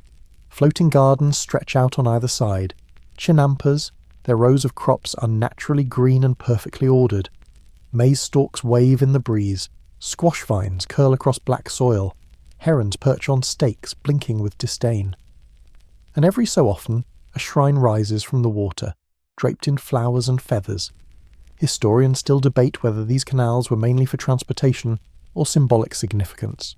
Rivers of life, of trade, of divine separation. But floating here, gently jostled by the living traffic of a city that shouldn't exist, it's hard to care. You're too busy ducking under a low bridge. Your young captain glances back at you and grins. Then he points toward the horizon, where the white glint of the great temple glows like a pyramid caught mid-yawn. You nod, because what else do you do when a child steers you toward a sacred volcano of blood? Suddenly the boat jolts. You brace yourself on the side and feel something rough. A handprint. It's not painted. It's branded into the wood. Burnt, maybe? You trace it with your thumb. The kid shrugs and mutters something. Maybe it's a protection mark. Maybe a warning. You never get to ask. A sharp shout erupts from the docks ahead. Two men in feathered cloaks are arguing. One gestures toward your boat. The boy curses softly and pulls you ashore before the argument becomes more than words. Back on dry land, you stumble forward. The market opens before you again, this time louder, denser, stranger. And you thought the axolotls were your biggest problem. Your sandals squish slightly as you step off the canoe, whether from lake water or something less poetic, you're not sure. And the stone beneath your feet vibrates with the thrum of footsteps and shouted deals. You've landed in a new quadrant of the market, and this one smells nothing like chili or sweat. This one smells like nectar, rot, and something vaguely ceremonial. Before you can find your bearings, you're ushered, more like jostled, into a tight corridor between tarpaulin awnings stretched across wooden poles. The sunlight filters through dyed cloth, painting your skin in purple and gold blotches. The crowd thickens, and suddenly you're somewhere else entirely. Welcome to the flower market. It's not a gentle place. You might have pictured drifting petals, tranquil bouquets, and hummingbirds hovering dreamily. Nope. You're in a jungle made of perfume and pollen, elbowed between men carrying bundles of marigolds that brush your ears, women threading necklaces from crushed lilies and cacao beans, and hawkers shrieking the virtues of their orchids over each other. The flowers are everywhere, hanging from racks, strewn in baskets, braided into crowns. Some are fresh and vibrant, others are dry and curling like smoke. You step over a bundle of stems and almost trip into a heap of roses that smell a little too sweet. It hits you. Not all of these are here to be sold. Some are offerings. The market isn't just commerce, it's sacred. Everything here can be used in a ritual, and everything, including you, is being watched. A woman with painted lips beckons you over. Her stall is less colourful than the rest, mostly whites and pale greens. She crushes a leaf between her fingers and wafts it toward you. For calm, she says in halting, accented Spanish, anachronistic and impossible. She might be talking to your subconscious, or just your expression. You lean in and sniff. big mistake. It smells like crushed mint and pepper, and almost immediately your sinuses open in what could best be described as a flower-based exorcism. Your eyes water, your nostrils burn, you cough, and now half the market's staring at you like you just offended a rain god.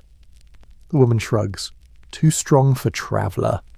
Then she holds up a vial the size of your thumbnail. It glows faintly. Teotl scent, she whispers, made for gods. You decline politely, very politely, because behind her you see what you hadn't before. A woven mat decorated in jaguar patterns and covered with burning capel, feathers, and little obsidian figurines. Altars. This isn't just a sales booth, it's a shrine in disguise. You back away. Behind you someone laughs. You turn to see a young boy holding a basket of chempalxuchitl, Mexican marigolds sacred to the dead. He tries to put one behind your ear. You flinch. He frowns, then mimics your awkward posture and starts strutting like a puppet. A few vendors chuckle. It's official. You're the market's morning entertainment. You try to retreat, but instead you're swept sideways by a wave of shoppers. One man's cloak brushes your arm, and you catch a faint, sweet, musky smell, like tree sap and cocoa. It's not his scent, it's his bundle. He's carrying floral incense packets, wrapped in corn husks and tied with red string. You've read about these, burned in morning rituals to awaken gods, honour ancestors and clear illnesses. Some priests even inhale them until they pass out and start speaking prophecy. You try not to imagine what modern airlines would say about these being carry-on friendly. As you follow the current, the flowers begin to change. Fewer bright marigolds now, more subtle arrangements, white lilies, ghost-pale roses, fronds of Yoloxochitl, heart flowers. The air thickens, the laughter fades, and even the vendors seem quieter here. You've crossed into the death flowers section. Historians still argue whether these flowers were purely symbolic or believed to carry the essence of the soul itself. But walking here, between garlands of waxy white petals and black painted urns, it feels like walking through the memory of someone else's dream. And then, in the middle of it all, you hear buzzing. Not figurative buzzing, literal, insectile buzzing. A vendor steps aside, revealing a massive clay pot with holes punched in the side. From it rises a low drone, like bees trapped in a bell. You peer in and stumble back. Inside are bees, real bees, kept warm by bundles of flowers and carefully tended incense. They drink only sacred nectar, the vendor says. They sting only liars. You laugh nervously. He doesn't. Instead, he holds up a tiny jar of golden liquid. You guess it's honey, until he unscrews the lid and lets you take a whiff. It smells like jasmine and ash and death. It smells otherworldly. It wakes the third eye, he says. Or maybe the stomach. Depends on the person. You smile, nod, and keep walking. The crowd parts briefly ahead, revealing a small altar built entirely from petals. There's a bowl at the centre, overflowing with flower garlands. A few people approach, drop a single bloom into the bowl and whisper something. You think about doing the same. Instead, you trip over a loose cobblestone and fall face first into a pile of crushed hibiscus. As you push yourself upright, the flower vendor next to you tuts disapprovingly. Should leave offering first, she mutters. You ask what happens if you don't. She smiles. Oh, something always happens. Eventually. You decide not to stick around and find out what. You stagger out of the flower market with your sinuses still tingling, and your dignity somewhere back in that hibiscus pile. Just when you think it can't get any stranger, the scent changes again, this time to something richer, meatier, spiced. A low rumble rises from your stomach like a warning drum. You've found the food stalls, and not just any food. This is the core of the culinary labyrinth that fuels Tenochtitlan's 200,000 plus citizens. Stalls stretch out like vines in every direction, each one a sensory ambush of sizzling, roasting, steaming and boiling. To your left, a woman flips maize cakes over a flat griddle.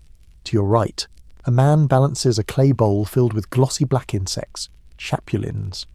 You try not to stare, but he notices anyway and thrusts one toward you with a grin. Toasted with garlic, he says. You take it, you chew. It's crunchy, a little nutty, surprisingly delicious. You're too stunned to protest when he drops two more in your hand, says for strength, and vanishes into the crowd. The food zone is no joke. Rows of tamales wrapped in banana leaves glisten in the sun, their steam forming little halos. There's turkey stew, freshwater shrimp, roasted duck, and every imaginable kind of maize. Blue, white, red, and something that looks like it was invented by a very ambitious sorcerer. In one corner you spot Kosel's tiny lake crayfish, crawling over each other in a reed basket. A child plucks one out and pops it in her mouth. You decide to stick with tamales for now. You point to one. The vendor unwraps it just enough to reveal what looks like shredded meat inside, dark and fragrant. You ask what kind it is. He raises an eyebrow and says, "Could be turkey, could be tlaquash." He doesn't translate. You take a bite anyway. It's delicious, but you spend the next 10 minutes nervously glancing at your hands for signs of opossum possession. Nearby, a cook is stirring a massive clay pot of thick red stew. The surface glistens with oil. You inch closer. "What's in it?" you ask. She looks at you and grins. It's a surprise. You lean over to sniff. You instantly regret it. The stew hits you like a chili-powered uppercut. Your nose burns, your ears ring. Your soul briefly attempts to leave your body through your left nostril. It's like being punched by a volcano in a velvet glove. She offers you a bowl. You decline with exaggerated politeness, and your retreat earns you a few chuckles from nearby customers. One of them, a tall man with an embroidered cloak and a jaguar tooth necklace, slaps you on the back and says, "Next time, ask for the mild version." You shuffle away in defeat and find a quieter stall. The vendor hands you a bowl of something creamy and cool. Corn pudding, you think? Sweetened with honey? Maybe. A moment of peace. Finally. Then, a woman at the next stall calls out, "Zocolal. Fresh, spiced, sacred." Ah, chocolate. Not the sweet milky stuff you're used to.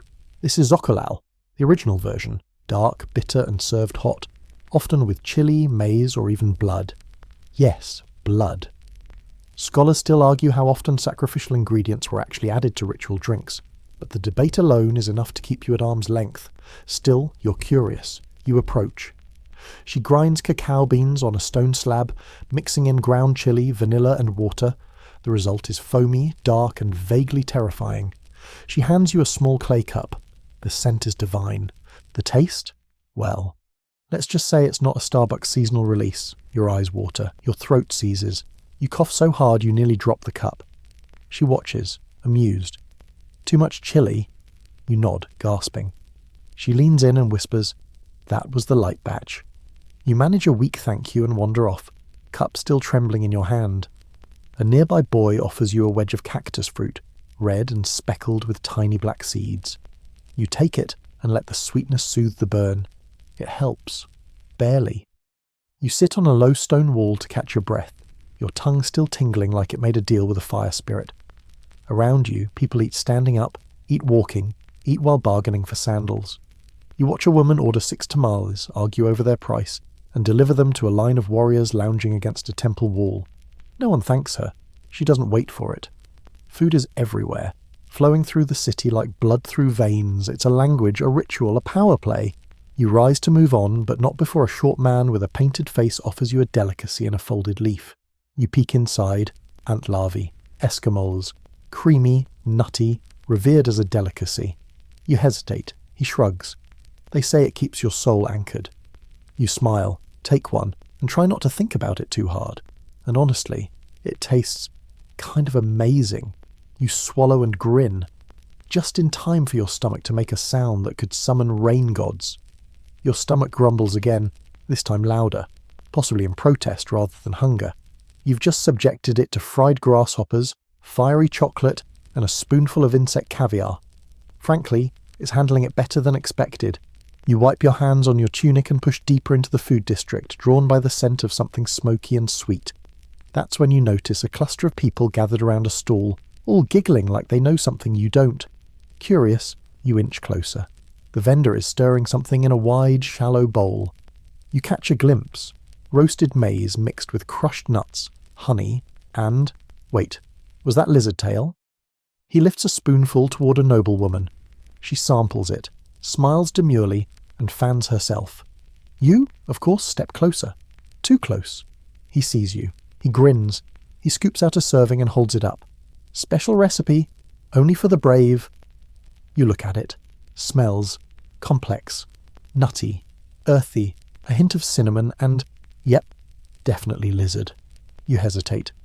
A small crowd forms. The nobleman raises an eyebrow at you, amused.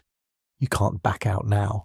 You take the bite, and, okay, your taste buds light up like festival torches. It's smoky, sweet, oddly creamy and chewy in a way that suggests tail rather than tendon. You chew slowly, eyes wide, trying not to wince. Everyone watches. You give a thumbs up. The crowd cheers. The vendor bows theatrically, and somewhere deep in your soul, a tiny voice screams, "What are we doing?" You retreat before the next surprise dish finds you, and turn into a narrow corridor of market stalls. This one dimmer, quieter, edged in deep reds and golds. The scent changes yet again. This time, it's chili, pure, potent, and ready to ruin your life. You've entered the chili quarter. Everywhere you turn, there are piles of dry red pods, strings of green chilies hanging like garlands, bowls of ground powder in hues from blood orange to nightshade black. You sneeze instantly. It's like walking into a weaponized spice rack. A woman waves you over with a ceramic cup. You recognize it immediately. Chili rocolatl again, but darker, more ominous. "Extra strength," she purrs. You decline, wisely. A man nearby bites straight into a green chili and sighs like he's taking communion. You make accidental eye contact and he offers one. You shake your head. He nods respectfully. It's the closest thing to diplomacy you've achieved all day. There's a stall ahead labelled with a painted image of a skull spewing fire. Not comforting. But you step closer. Inside you see mortar after mortar filled with pastes. Red, yellow, deep black. The vendor explains with gestures and cheerful miming that these are chili blends for warriors. Applied to food. Sometimes applied to wounds. Once, famously, applied to someone's feet as punishment. Historians still argue whether that story is real or just a spice seller's sales pitch, but either way, you don't want any samples. Then, just when you think the pepper gauntlet is over, a child scampers up and hands you a tiny, innocent-looking chili, wrapped in a corn husk like candy. You try to return it. She insists. It would be rude not to. You pop it in your mouth, and regret is immediate. It's not hot. It's nuclear. Your eyes water. Your skin prickles. Your tongue is staging a coup. You can feel colours. Someone nearby is laughing so hard they almost drop a tamale. You wave your hands, wheezing through the burn. The girl just shrugs and walks off like a tiny assassin. You manage to find a vendor selling aguamiel, honey water, and down half a gourd. Sweet relief, brief, but sweet. You stagger away from the chili district, your mouth still throbbing like it got hexed by a sun priest. And then you see her, a noblewoman in a shimmering red cloak, laughing behind a hand fan, watching you with curious amusement. She's flanked by two guards in elaborate headdresses and a servant carrying what appears to be a chili bouquet? She nods toward you and says something to her entourage. They laugh. You smile weakly and bow, mostly because you're not sure your legs will keep you upright much longer. She tosses something to you. It's a small pouch, made of fine woven fibre. Inside are dried herbs and, yep, dried chili seeds. A gift? A warning? A challenge? Hard to say. You nod again, tuck the pouch away, and flee. The crowd thins. The smells shift once more, away from chili, away from sugar. Something new is ahead. Something feathery. You follow the sound of quills brushing cloth, the rustle of plumes in the wind. You've survived breakfast in the market of gods, but now the gods are watching you dress. The air here feels different, thicker somehow, as if it's holding its breath. You wipe chili tears from your eyes and step into a space that seems less like a marketplace and more like the inside of a sunbeam. Every surface gleams, not with gold, not with obsidian, but with feathers. You've entered the feather quarter, and you're immediately aware of two things. One, everything here is absurdly beautiful. Two, you're being watched like a loose chicken in a jaguar cage. Feathers dangle from ropes above your head in long shimmering chains. Emerald green, sapphire blue, golden red. Some stalls have fans of tail feathers spread out like peacock halos. Others display intricate cloaks, masks, or headdresses so detailed they look like they were made by moonlight and obsessive birds. A man struts past you in a full feathered cape that swishes as he walks. People part for him. You try not to gape. The cloak is clearly made with quetzal feathers, green so iridescent it looks painted by gods. Those feathers were more precious than gold, and owning them without permission. Technically illegal. You're pretty sure your dusty tunic doesn't meet the local fashion code. A vendor spots you. He stands beneath a parasol made of scarlet macaw plumes, arms folded, eyes sharp. "You want feathers?" he asks. You start to nod, but he interrupts. "Fit for a noble, or just pretending to be one?" you stammer. He smiles thinly. Not friendly, more like a lizard sizing up a bug. He reaches under his counter and pulls out a headdress. It's magnificent.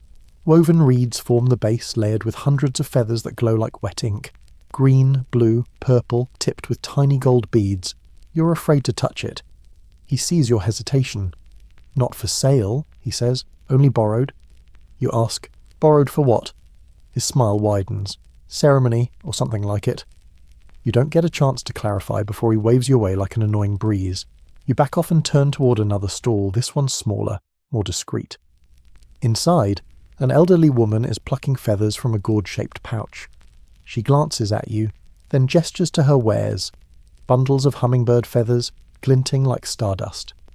You know from reading that hummingbird feathers were used not just for decoration but for spiritual protection. Warriors wore them, healers used them in rituals, even sorcerers stitched them into amulets. You ask if they're real. She raises an eyebrow and mutters, "They were alive, that's enough." You nod. You believe her. As you step away, a man next to you is arguing with a merchant over a fan made of eagle feathers. The merchant insists it was worn by a priest of Huitzilopochtli. The buyer demands proof. The fan is snatched back. The feathers ripple as if insulted. Somewhere nearby, a bird screeches, angry and close. You turn to find a large cage carved from thick reeds and decorated with turquoise chips. Inside, an actual live eagle sits with its wings folded tightly, eyes locked on yours. You freeze. "You shouldn't look directly at him," someone says behind you. You jump. A young woman, cloaked in brown and carrying a scroll made of bark paper, gestures toward the bird. He remembers faces. You ask if it's a pet. She shrugs. "More like a co-worker." You nod slowly, unsure if that's a joke or a warning. The bird blinks once, slowly. You back away. You squeeze between stools, hoping to find somewhere less intense. Instead, you find yourself in front of an entire wall of masks. Festival masks, war masks, ceremonial masks, most feathered, all menacing. Some have beaks. Others have mirrored obsidian eyes. One has human teeth. You edge around them. Behind a curtain of feather boas, yes, apparently even ancient death empires had feather bows, you spot something glowing. You peek in. It's not glow. It's shimmer. A feather worker is applying liquid resin to a new cloak, causing the feathers to darken and shine like oil. The piece hangs from a wooden frame, half finished. You can see the pattern already, swirling suns and jaguar spots. It's mesmerizing. The artisan looks up. His face is streaked with blue dye, his fingers stained from mixing pigments. He says, "Want to see how it ends?" You do. He gestures for you to step back. Then he lifts a bundle of bright orange feathers, dips them in resin, and begins pressing them into the cloak. Each feather overlaps with the next, just so, creating depth and movement. You realize it's not just decoration, it's animation.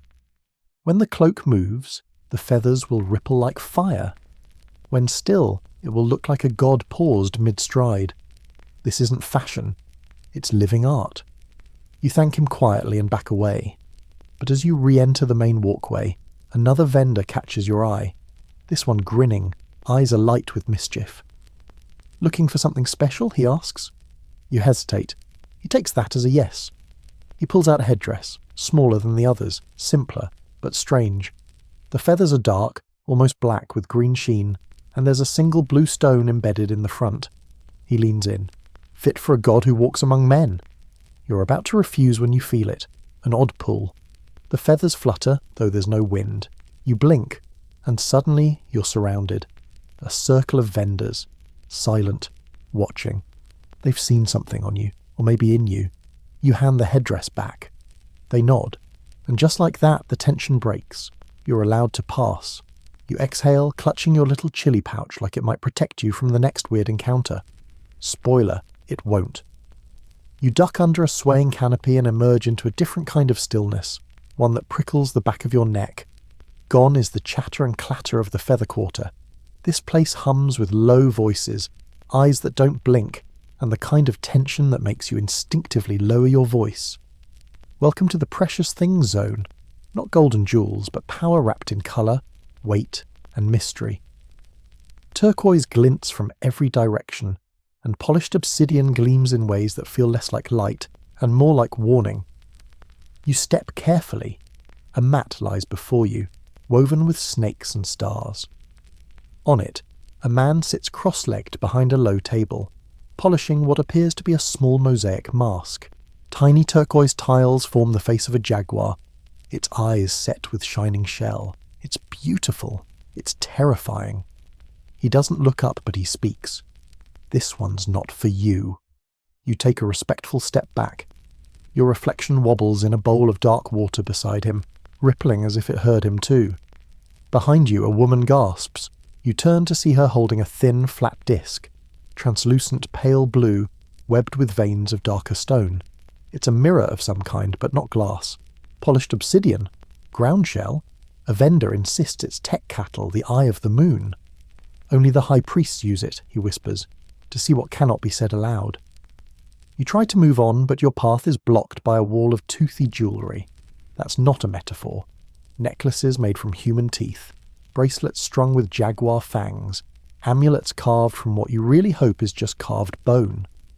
You glance at a merchant wrapping one of these pieces in palm fibre. His fingers are inked with tiny glyphs. He looks up and says, "Protection," then adds, "from spirits, or people." You believe him either way. There's a hush here, broken only by the clink of shells and the soft grinding of stone. You pass a stall where a craftsman hunches over a bowl, carefully placing crushed spondylus shell, a bright orange mollusk from faraway seas, into a carved groove in the shape of a serpent. You wonder how it made its way here, hundreds of miles inland. Trade routes? Tribute? Historians still debate just how far the Mexico trade network stretched, but artifacts from as far south as Panama and as far north as Utah have been found in these markets. Makes your Amazon Prime look lazy. You slow as something catches your eye, a display of miniature jade masks, each barely the size of your palm. Faces stare up at you, stylized and expressionless. Some have closed eyes, others have wide open mouths. You ask what they are. A vendor, old and bird-like, replies without hesitation, "Gods in waiting." You blink. "Made to remember dreams," she says, "or to trap them. Depends on who's dreaming." You nod and edge away. Nearby, a merchant rolls out a cloth covered with glyph stones, small flat discs etched with symbols. You recognize a few: maze, water, serpent. One is just a single eye. He sees you looking. "Want yours?" he asks. You shake your head. He flips one over and shows you the back. It's blank. "Still time," he says. You're not sure if he's offering a reading or a threat.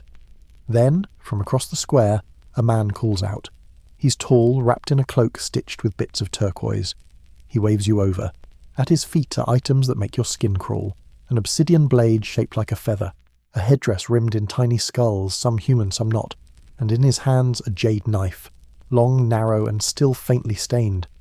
You ask if it's ceremonial. He grins. "All knives are ceremonial," he says. "Some just get more. Use." You try to smile. You fail. You spot something that looks familiar. A necklace of large green beads. Almost comforting. The vendor says, "Malachite. Good for the blood." You ask how much it costs. 2 cacao beans. You reach into your pouch and realize you have exactly none. The vendor snorts. "Come back when you're less poor." You're starting to think even your presence here might be considered debt. A voice behind you speaks suddenly. "That one's cursed." You turn. A girl no older than 12 points to a turquoise ring nestled on a mat. It belonged to a man who laughed during a funeral. You ask what happened to him. She shrugs. "Not sure, but no one's worn it since." You decide not to touch anything else. You weave between stalls, each one more enigmatic than the last. Someone's selling snakeskin pouches. Another has bowls filled with red powder labelled only speech dust. You have so many questions, and exactly none of them feel safe to ask. You finally find a path out, narrow, shadowed, quieter. But as you turn to leave, you catch one last display. A set of ear spools, obsidian and gold, shaped like little sunbursts. "Wear them," a woman says behind you, "and the gods might hear you." You ask if that's a good thing. She doesn't answer. Instead, she hands you a small feather. Blue, glossy, possibly hummingbird. For balance, she whispers. You take it, you nod, and you keep walking. You don't realise you're clutching the feather like a talisman until the next part of the market opens, and you're suddenly surrounded by weavers with knives, dyes made of bugs, and cloth that may have once belonged to a sacrificial priest. You thought the jewellery district had teeth. Fashion here bites back. Your feet take you forward, but every part of you wants to pause. Something about this next stretch of stalls makes your skin prickle, like you're being measured, judged, and possibly fitted for something you didn't ask for. Welcome to the clothing quarter, where every colour, thread and fibre tells a story, and not all of them end well. At first glance, it's beautiful. Cloaks flutter from poles like banners, woven cotton dyed in rich reds, deep blues, dusty yellows. Tunics lie folded with near reverence atop mats. Looms creak gently as women work thread through wood, their movements rhythmic, practiced, and slightly threatening in their precision. But look closer, and the glamour begins to fray. A row of maguey fibre shirts hangs beside tunics dyed with cochineal, the crimson pigment made from crushed insects. It's stunning, vivid, almost glowing. You reach out, but before you can touch, a hand grabs your wrist. Not that one. You turn. A vendor stares at you, her eyes sharp beneath a black headscarf. That was made for a warrior who never died. You stammer something about not planning to wear it. She studies you, then releases your arm. You decide to keep your hands to yourself. Further along, a man is holding up a full ceremonial tilma, a cloak dyed with layered glyphs, serpents, hearts, flames. It's gorgeous, but heavy. Too heavy. You suspect it was designed less for walking and more for standing very still while being worshipped, or sacrificed. Someone behind you whispers, "That's what the high priest wore, just before the eclipse." You step back. You find yourself beside a pile of neatly folded skirts, or queertle, patterned with geometric designs and what looks like teeth. Literal rows of white teeth woven in outline across the hem. A woman nearby laughs softly when she sees your face. Symbol of protection, she explains, or aggression. Depends who's wearing it. That seems to be a theme here. Everything means something, and everything can also mean its exact opposite. You pass a display of headbands wrapped in dyed feathers. A sign next to one says, "Repels storms." Another says, "For birthing strength." The third simply reads, "Worn during last rites." You keep walking. At a booth covered in folded fabrics, you spot something strange. A cloak with 3 sleeves. You ask the vendor why. "For dancers," he says, "or those who need help fighting off spirits." You don't ask which spirits, or how helpful a third sleeve really is. Behind you, a man is arguing with a customer over a garment made of cactus fibre. The customer wants it for a festival. The vendor insists it was made for mourning. "You'll attract the wrong kind of attention," he says flatly. The customer leaves, slowly. You find yourself facing a stall that's oddly quiet. No vendors shouting prices, no music, just rows of garments in a deep rusty red. A woman stands behind the counter. She doesn't speak. She just looks at you, then down at a folded garment on the mat in front of her. It's a robe, intricately embroidered, threads woven with obsidian dust. It seems to pull light inward. You ask what it is. She says softly, "The last thing some people ever wear." You manage a smile. "Like wedding robes?" She stares. "No." You decide it's time to move on. Nearby, a cheerful vendor waves you over, beckoning with handfuls of bright dyed cotton. His teeth are stained blue, and he grins like he's had too much fermented agave. He offers you a starter kit for dressing like a noble. It includes a short tunic with embroidered frogs, a belt dyed with anato, and a hat shaped suspiciously like a jaguar paw. You politely decline. He leans in. "You know, nobles never dressed themselves," he says. "They had assistants. Dressing wrong? Could get you fined, or mocked." You glance at your own wrinkled tunic and mystery-stained sandals. You're already guilty. A man brushes past you wearing what looks like an ordinary cotton wrap, until he turns and you see that it's patterned with dozens of tiny eyes, each stitched with obsidian thread. The eyes seem to move when he walks. You blink. He's gone. You turn to see a group of children playing with scraps of old cloth, tying them into masks, tossing them in the air, chasing each other through the corridor. One wears a half-torn queetle, pretending to be a priest. Another wraps herself in an oversized nobleman's cloak and declares she's eaten the moon. You try not to ask. Just ahead, a group of warriors stand still as statues while a tailor adjusts their tunics. You see cotton armour padded with salt crystals. One warrior's shoulder guard is carved from what appears to be turtle shell. Another's cape is soaked in black dye so dark it makes him look like a walking shadow. The tailor waves at you. "Need something custom?" he asks. You mumble something about just looking. He nods and gestures toward a cloak on the far rack. It's beautiful, simple, dark blue with a border of gold-threaded spirals. You step closer. Something feels off. Then you notice the faint discoloration across the chest, a rusty smear. Blood? You take a step back. The tailor shrugs. Battle-tested. You leave it where it is. At the end of the corridor, a final display catches your eye. A bundle of garments wrapped in green cloth resting on a pedestal. No price, no vendor. Just a woven sign that reads, "Tribute received, awaiting ceremony." You wonder who it's for.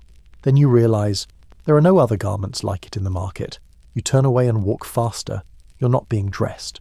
You're being prepared. And somewhere beyond these stalls, someone already knows your measurements. You need a breather. Your pulse is still skipping from that blood-stained robe, and you swear the feathered collar of your borrowed tunic just moved on its own. You duck through a narrow archway, barely wide enough for your shoulders, and find yourself in a quieter corridor. Stone underfoot, murals overhead, less market, more passage. You exhale, and immediately step on something woven. Crunch. You lift your foot slowly. Beneath it is a mat, one of those hand-woven reed floor pieces, but not just any mat.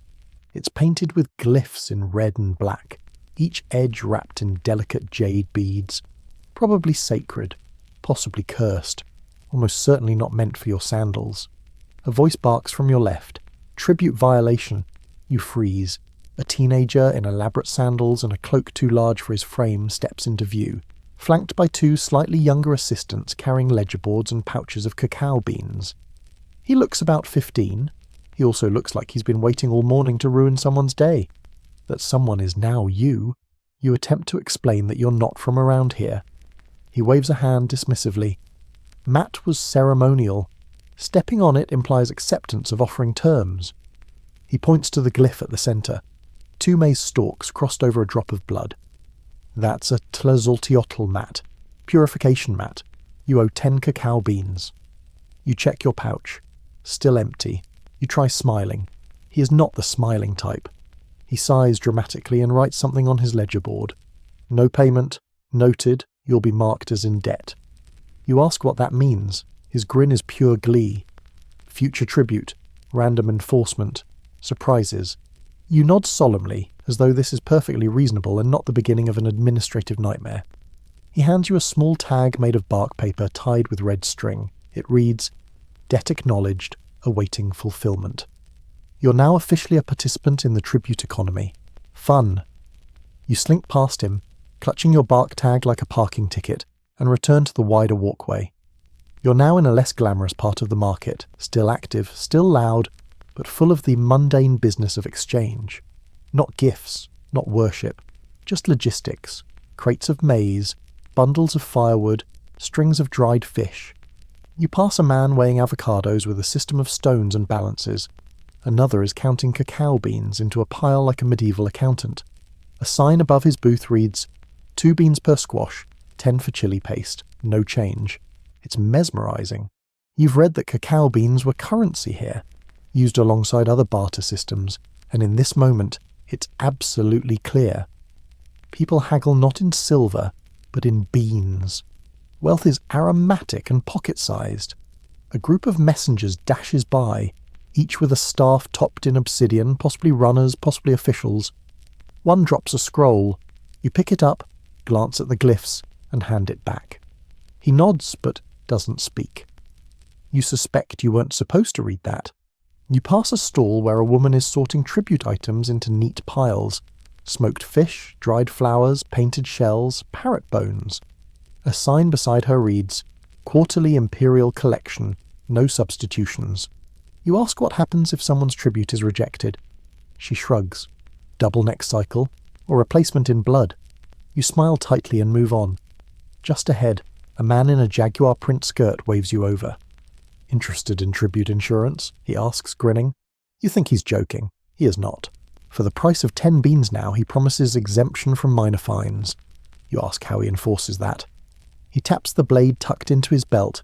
You say you'll think about it. You won't.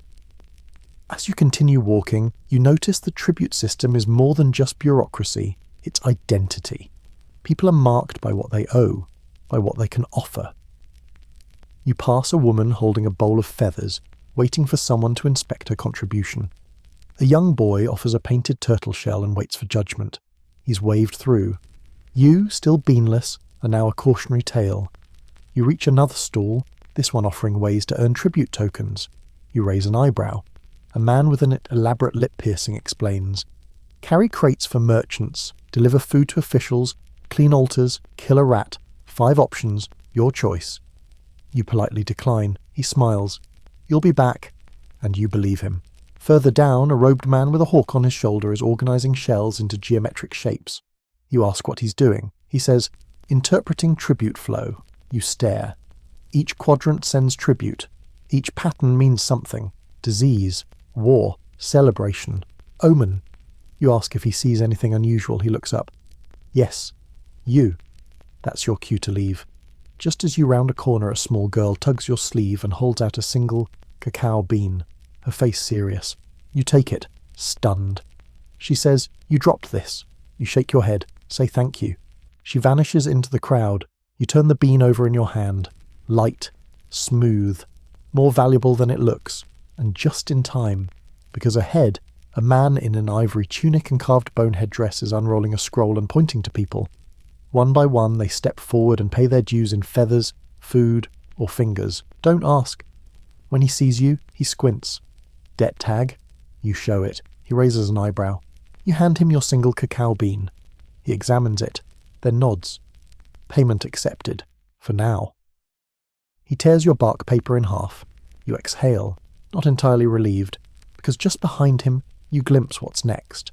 Rows of mannequins, some headless. Cloaks stiff with age, displays of obsidian blades arranged like fans, and a sign painted in red across the archway. Dress for the gods, or be undressed by them. You step cautiously under the arch, your bark tag now reduced to shreds in your pocket, your single cacao bean spent, your dignity hanging on by a feather, literally the one still tucked in your belt. The air beyond the tribute zone is heavier, quieter, and tinged with a scent you can't quite name. You've entered the ceremonial fashion district, and right away you understand something important. This isn't about what people wear. It's about what happens after they wear it. Garments hang in still rows on thick cords stretched between carved poles. These aren't the breezy cloaks or dye-soaked tunics of everyday trade. These are stiff, embroidered, layered in symbolism and ritual. Some are bone white, others soaked in deep indigo or blood red. Many bear glyphs, some recognizable, others eerily abstract. A few look less sewn and more bound. You pause before one particular garment, a robe of rough cotton, dyed entirely black, decorated with embroidered snakes eating their own tails. You reach out instinctively. Don't. The voice is quiet. You look to your left and find a tall woman seated beside a basket of folded robes. Her eyes are lined with soot. A smear of red powder marks her cheek. That one is for the firewalkers, she says. They wear it once, then never again. You ask if they burn the robe. She shakes her head slowly. They bury it, and sometimes it returns. You do not ask for clarification. Further down, you pass a small mannequin cloaked in yellow feathers, its head wrapped in a sun-shaped mask. It's no taller than a child. At first you assume it's a display for ceremonial garb. Then you notice the stone platform it stands on is marked with flower petals, drops of dried copal, and something darker at the edges. A memorial, not a mannequin. You look away. To your right, a man lifts a folded robe from a steaming basin and lays it on a mat. The steam smells sharp, sour herbs, whetstone, and lime. He presses his hand against the cloth and closes his eyes. Not washing, not dyeing, blessing. Ceremony clothing, you realise, is not about comfort. It's not about warmth. It's a uniform for the god's attention. You pass a stall offering masks, not feathered this time, but painted clay and leather. They're less elegant, more primitive, and all of them are angry. Jaguar faces snarl beside skeletal smiles. One is painted completely black, except for the teeth. Those are real. A merchant steps from the shadows and says, "Funeral masks, each worn once." You ask, "By the dead?" He smiles. "Sometimes." Just past that, you come to a line of garments hung on tall wooden frames. Each is labelled in painted glyphs. Rite of Rain, Feast of the Flayed, New Fire Year, Skyblood Ceremony. The last one features a chest plate that is unmistakably fashioned from polished bone. You edge closer to a stall with a small crowd gathered around it. The merchant, wrapped in a cloak of ochre and green, holds up a robe dyed in concentric circles of red and yellow. He proclaims it was worn by a priest during a solar eclipse, and that it still hums with warning. The robe does not hum, but the air around it seems unsettled. Someone offers 30 cacao beans. He refuses. It is not for sale. It is waiting. You do not ask what it's waiting for. Around the corner you see a wall of headdresses, not festive ones, but ceremonial, heavy, and clearly dangerous. One is made entirely from eagle feathers, woven around a band of jaguar skin. Another appears to contain obsidian shards arranged in a sunburst. You stare at one that looks disturbingly like a flayed human face stretched over a frame. A man next to you whispers, "Zip Totek." You nod like you understand. You do not. You keep moving, but the air seems to thicken. A pair of women passes you, carrying folded robes between them on a wooden tray. You catch a glimpse. The robes are soaked through, dark red. They nod politely and vanish into a stone-walled chamber marked with handprints. A vendor catches your gaze and beckons. He gestures to a set of small, tightly folded garments placed atop a mound of flowers.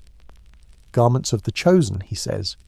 "Chosen for what?" you ask. He tilts his head. "Chosen by the gods." You step back. Someone behind you mutters a prayer. You pass a cloth with long tassels and embroidered spirals. Your eye catches a repeating glyph along the hem. It's the calendar symbol for death. Another robe nearby is stitched with images of frogs, stars, and maize. You pause, thinking it's less ominous, until you realise the stars aren't stars. They're eyes. Watching eyes. The vendor simply says, "That one saw the end of something." You don't ask what. At the final row of garments, you find one that is unmarked. Simple. No feathers. No beads. Just a plain cotton robe, bleached so white it hurts to look at under the midday sun. It rests atop a pedestal, surrounded by burnt incense sticks. A sign beneath it reads, "For the sacrifice that is not seen." You're not sure what that means. You're very sure you don't want to know. As you exit the ceremonial quarter, a man hands you a folded cloth. "Gift," he says, "for blending in." You unfold it. It's a half robe dyed with jaguar spots and streaked with blue handprints. It smells faintly of copal and salt. You consider refusing, but the man is already gone. You drape it over your shoulder. It fits, unfortunately, because as you round the next bend you hear drumming. Not the festive kind, the processional kind, and the people around you begin to fall silent. The drums echo off stone and skin alike, a heartbeat you didn't ask for syncing up with your own. Boom, boom, boom. Then silence. Then another deep rumble, this one close enough that your chest flutters. You step into a courtyard, wide, stone-lined, rimmed with carved pillars and narrow awnings that seem to lean in, watching. People are gathering here, some in silence, some murmuring softly. A few are laughing, but the kind of laughter people use when something is about to happen, and no one wants to be the first to look scared. A man with face paint in the shape of a hawk's beak stands at the centre, motionless. Beside him, a fire pit, a stone basin of black water, and a bundle of tools that look disturbingly sharp. You think you've stumbled into a ritual. You're wrong. You've stumbled into a tattoo booth. Or at least the pre-Columbian version of one. The hawk-faced man finally moves, selecting a stingray spine from the bundle. Not a needle, a literal stingray spine. He dips it into a bowl of dark blue pigment. You can smell the ink, charcoal, soot, and a hint of crushed orchid. It looks thick, ancient. A boy steps forward, maybe 12, maybe younger. He says nothing, just kneels and bares his back. With astonishing speed, the man begins tapping the spine into his skin, using a piece of wood to drum it rhythmically. Tiny drops of ink bloom under the surface. The design is stars, a belt of constellations winding down the spine like a snake. You realise you're holding your breath. You're not the only one. A crowd watches silently, admiring, maybe jealous, maybe nervous. You edge to the side and spot a small table to the left, covered in glyph samples, skulls, maze stalks, flames, hands with eyes in their palms. Each one etched into thin bark paper with a note below. One reads, "For endurance," another, "For rebirth," a third, "So they'll remember you when the blood washes away." You're still digesting that when a young woman approaches the table. She's wrapped in a robe painted with water serpents. Her hair is braided with pieces of obsidian. She selects a glyph, a single spiral. The note says, "The long journey." You ask the tattooist what it means. He shrugs. "She's pregnant?" You nod slowly, pretending you knew that. The spiral design, he explains, isn't just decorative, it's meant to guide spirits through pain, birth, war, death. Most tattoos here are not about beauty. They're messages to the gods, to your ancestors, to whatever might be watching from behind the mountains or beneath the lake. One man near you has a chest covered entirely in teeth glyphs. When you glance too long, he catches your eye and grins. "They're not mine," he says. You decide to move along. Another booth offers scarification. A row of obsidian blades, smaller than your pinky, lies neatly arranged beside a jar of something that smells like burning rainwater. You don't ask. A woman next to you bares her shoulder as the blade traces a spiral into her skin, not cutting deep, just enough to raise the surface. You ask why. "Marks for the gods to follow," she says, like it's obvious.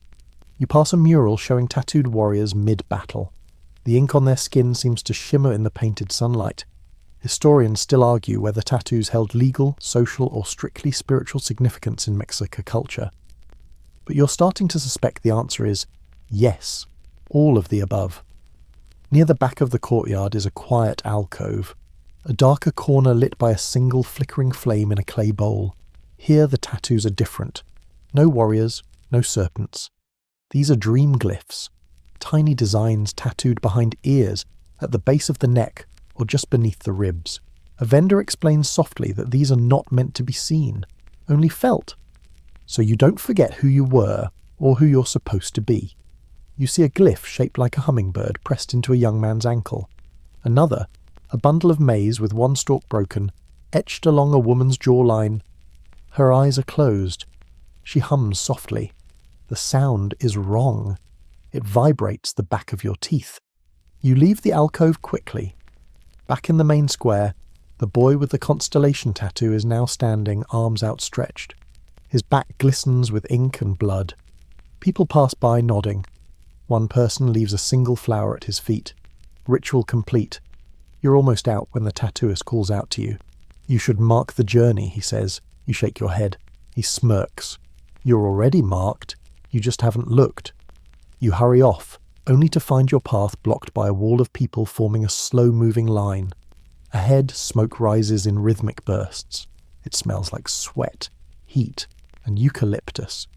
You've reached the steam chambers, and if you thought a stingray spine was the scariest thing you'd meet today, wait until you're naked, boiled, and being gently scolded by a stranger with a bundle of herbs. You shuffle forward in the slow-moving line, inhaling thick wafts of heat-laced air that smells like wet stones, eucalyptus, and someone's recently boiled sins. You're now entering the Temazcal zone, the steam bath chambers of Tenochtitlan, where body, spirit, and all your remaining pride go to sweat things out. It begins innocently enough. A small clay basin holds smouldering coals, ringed with sprigs of herbs, epazote, copal, and something sharp that stings your nose.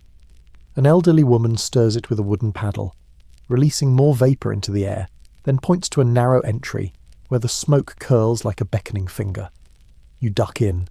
Inside, it's dark, damp, and intimate, like the inside of a sacred oven. The air clings to your skin.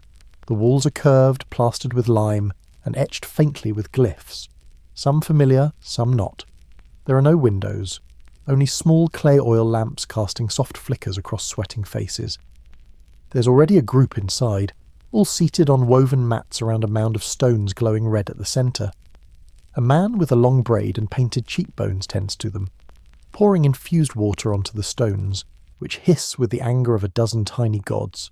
The temperature spikes. You sit slowly, unsure if you're expected to chant, confess, or just melt. No one speaks, only breath, deep, slow, synchronized. Then someone exhales, loudly. A woman across from you releases a sound somewhere between a sigh and a sob. No one flinches. The steam is making your fingers go numb, your ears buzz, you taste minerals on your tongue. There's something primal about the space, like a womb made of heat and memory. The bathmaster hums low, rhythmic tones and begins swinging a bundle of wet herbs through the air. They slap lightly against arms, shoulders, thighs. When he reaches you, the leaves thud gently against your neck, releasing bursts of mint and smoke and something else. Something metallic. He leans in and whispers, "Breathe deeper." You do. You shouldn't have. Visions don't exactly begin, but they emerge. First, it's flashes of faces. Some you've seen in the market, some you've never seen. Then animals, jaguar, snake, hummingbird. Not real ones. Glyphs, burning into your mind's eye, rotating slowly.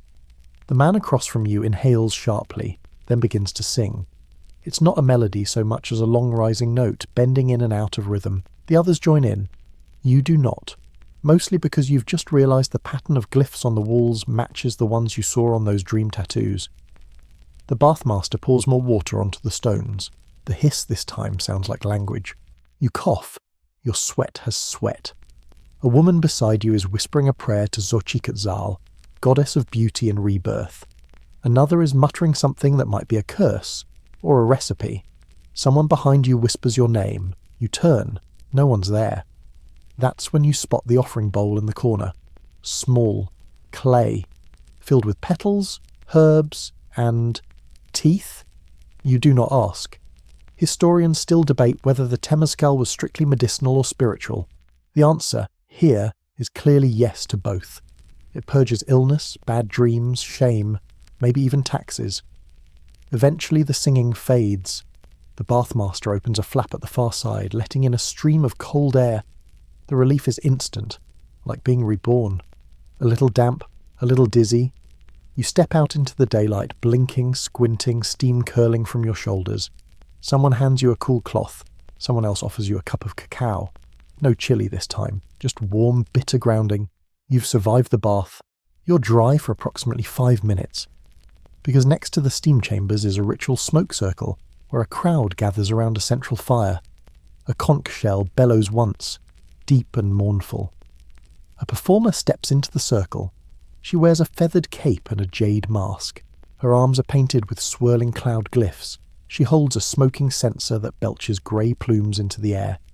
Then she begins to inhale it. Not delicately, not poetically.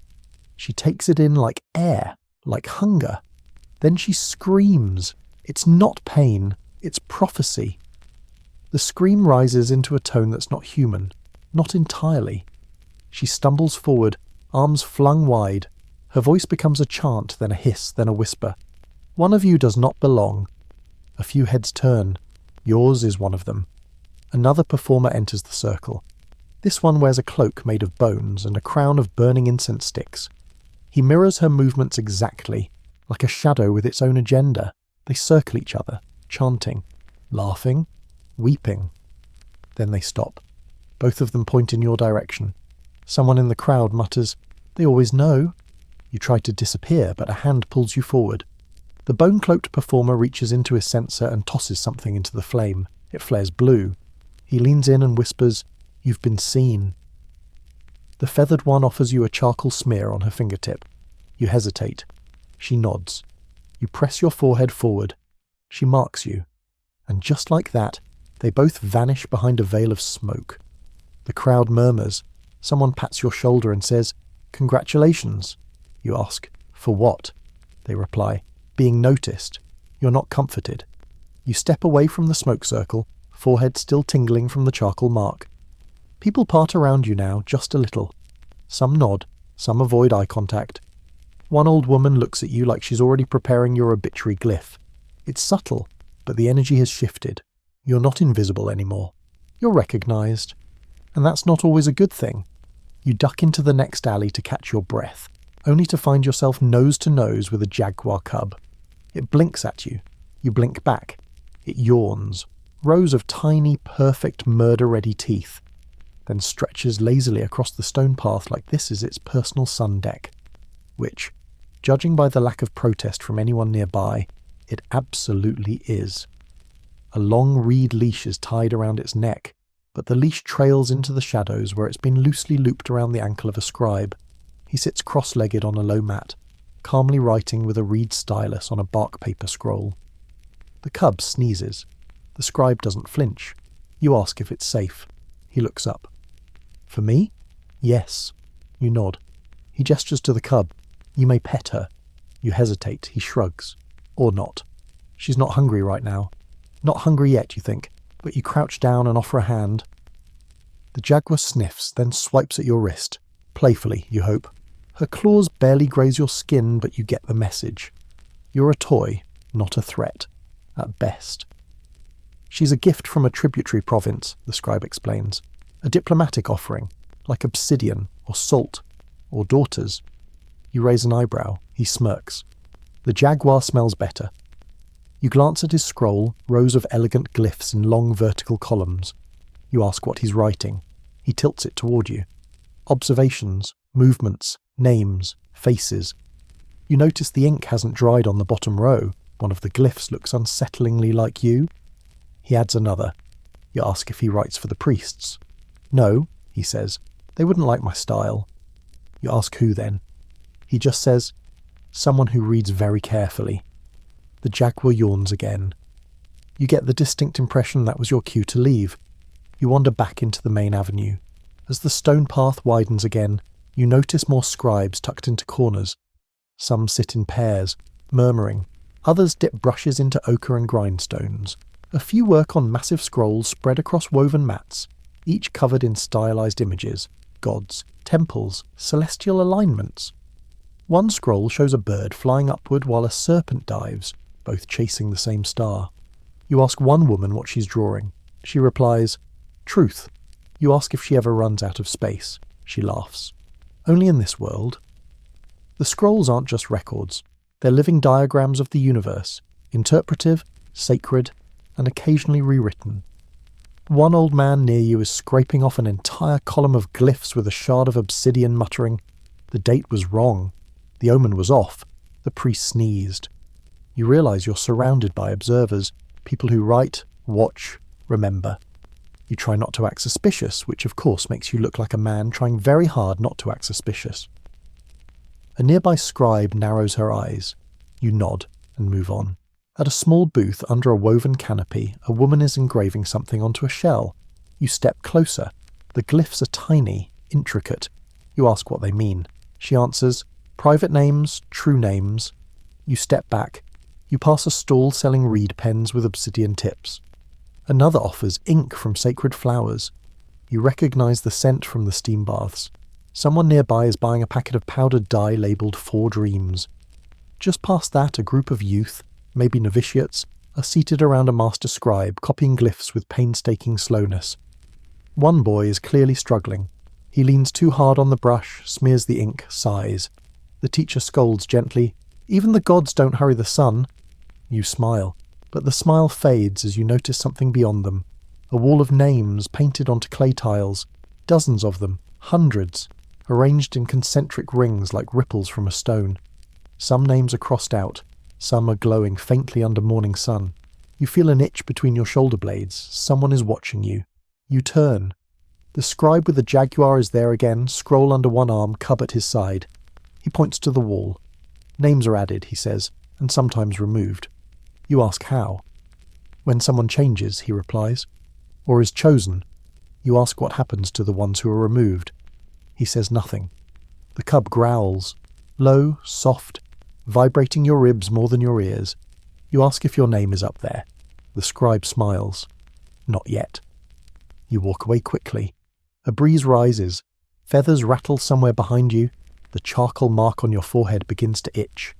You turn a corner, hoping to blend into a new crowd. You walk straight into a line of youths in ceremonial paint standing silently. They don't move, they just stare. They've been waiting. For you. You stop mid-step, nearly colliding with the first in line. A boy no older than 13, bare-chested, his skin streaked in white ash and ochre spirals. He doesn't blink. None of them do. The whole row of them, maybe a dozen, maybe more, stands shoulder to shoulder across the narrow path unmoving. You try to go around, they shift. Not menacingly, just enough to remind you that you're not getting past without being seen. Again, these are acolytes, and you're standing in their way. Behind them, a tall figure steps forward from the shadows. He's older, 18 maybe, but his face carries the stillness of someone who's either meditated for 10 years or hasn't had a full emotion in 5. His tunic is dyed black, ringed with silver shell beads. His eyes scan you like he's reading a passage in a holy book, one that just changed meaning. "You're marked," he says. You nod. He gestures toward the line behind him. So are they. They're learning what to do with it. You ask what exactly it is. He doesn't answer. Instead, he points to your forehead. Did they give you the charcoal willingly? You nod. He tilts his head, considering, then steps aside. The boys do too, moving in perfect synchrony. No signal, no speech, just a ripple of obedience. You walk through the line.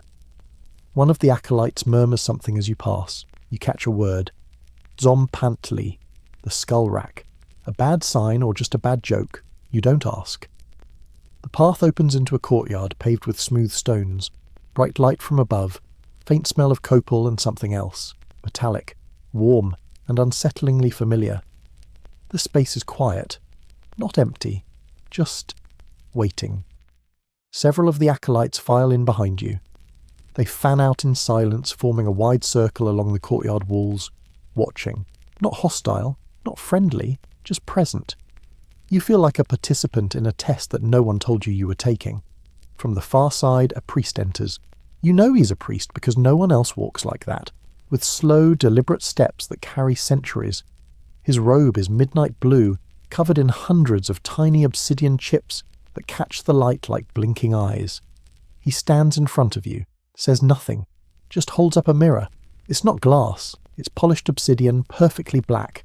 It reflects your image, but warped. Not by the stone, by something else. You don't recognize yourself. The mark on your forehead glows faintly in the mirror. Your eyes look ancient. The feather tucked in your belt flutters once, though there's no wind. You've seen too much, the priest says at last. You nod. You're not done. You nod again. He waves a hand, and the acolytes begin to move. They approach in pairs, each carrying a bundle. Some with herbs, some with scrolls. One carries what looks like a small skull wrapped in cloth. You flinch. He smiles. Ceremonial, not recent. Each pair stops in front of you, offers their object, then steps back. No explanations. Finally, the lead acolyte, the older one, hands you a small gourd filled with blue powder. To see without eyes, he says. You ask what you're supposed to do with it. He shrugs. Depends how much you want to know. You don't want to know, not really, but you take it. A drum sounds in the distance, faint, slow, echoing across stone. The priest bows slightly, then turns and vanishes into a shadowed archway. The circle breaks. The acolytes begin to walk away one by one. None look back. Only the eldest remains. He walks beside you in silence for a while. Finally you ask, "Why me?" He says nothing at first. Then, "Because you're walking the path backwards." You ask what that means. He gestures toward the sky, where a hawk circles high overhead. In this city, everything moves forward by first going back. You try to process that. He stops suddenly, points down a narrow corridor lined with red-painted glyphs. That way. You ask what's down there. He says, "If you're lucky, a musician." You raise an eyebrow. "If you're not." He adds, "A god in a bad mood." You ask which one. He walks away without answering. You're left alone again. You turn toward the corridor. On the wall beside you, a glyph glows faintly, your charcoal mark reflected and echoed in stone. You step into the corridor. The wall's narrow, forcing you to walk sideways. The air is damp, you hear whispering. Possibly wind, possibly not. And then, music. Not flutes, not drums. Something deeper. A low, rising hum that feels like sound before sound. Like what the earth remembers when it dreams. You follow it. Your next destination awaits. Not a god, not a priest, but something far worse. An instrumentalist with opinions. The humming grows louder as you press deeper into the corridor. It seems to rise not from an instrument, but from the walls themselves, as though the stone is remembering a song it once heard sung by the stars. You step into a rounded chamber lit by a ring of torches stuck into carved serpent heads. Their open jaws cradle the flames like offerings. Shadows dance across the walls where murals twist and shift in the flickering light. At the centre of the chamber sits a man, or possibly something being a man for the moment. His face is streaked in black pigment, his eyelids painted blue, his tunic embroidered with spiral glyphs and the symbols for wind and flame. He sits cross-legged before a low wooden table covered in instruments, turtle shells, jaguar skin drums, bone flutes, snail horns, and something that looks very much like a rattle made from human teeth. He doesn't look up when you enter. He just says, "You're late." You apologise. He smirks. So is the sun sometimes. You ask if he's the musician. He shrugs. I make noise. Sometimes it means something. You glance at the instruments. He follows your eyes. Each has a voice, he says. Each belongs to a god. You play the wrong one, they might listen. Or not. You ask if that's dangerous. He grins. Only if you care about being remembered correctly. You start to sit on a nearby mat. He waves a hand. No, stand. You stand. He picks up a conch shell and blows into it. Long, deep, mournful. The tone curls through the chamber and up your spine like a cold wind. You feel your teeth tingle. That, he says, is for the ones who never left. You ask who that means. He leans forward. Everyone. He sets the conch down and picks up a drum made from a turtle shell stretched with hide. He taps it 3 times. Boom, boom, boom.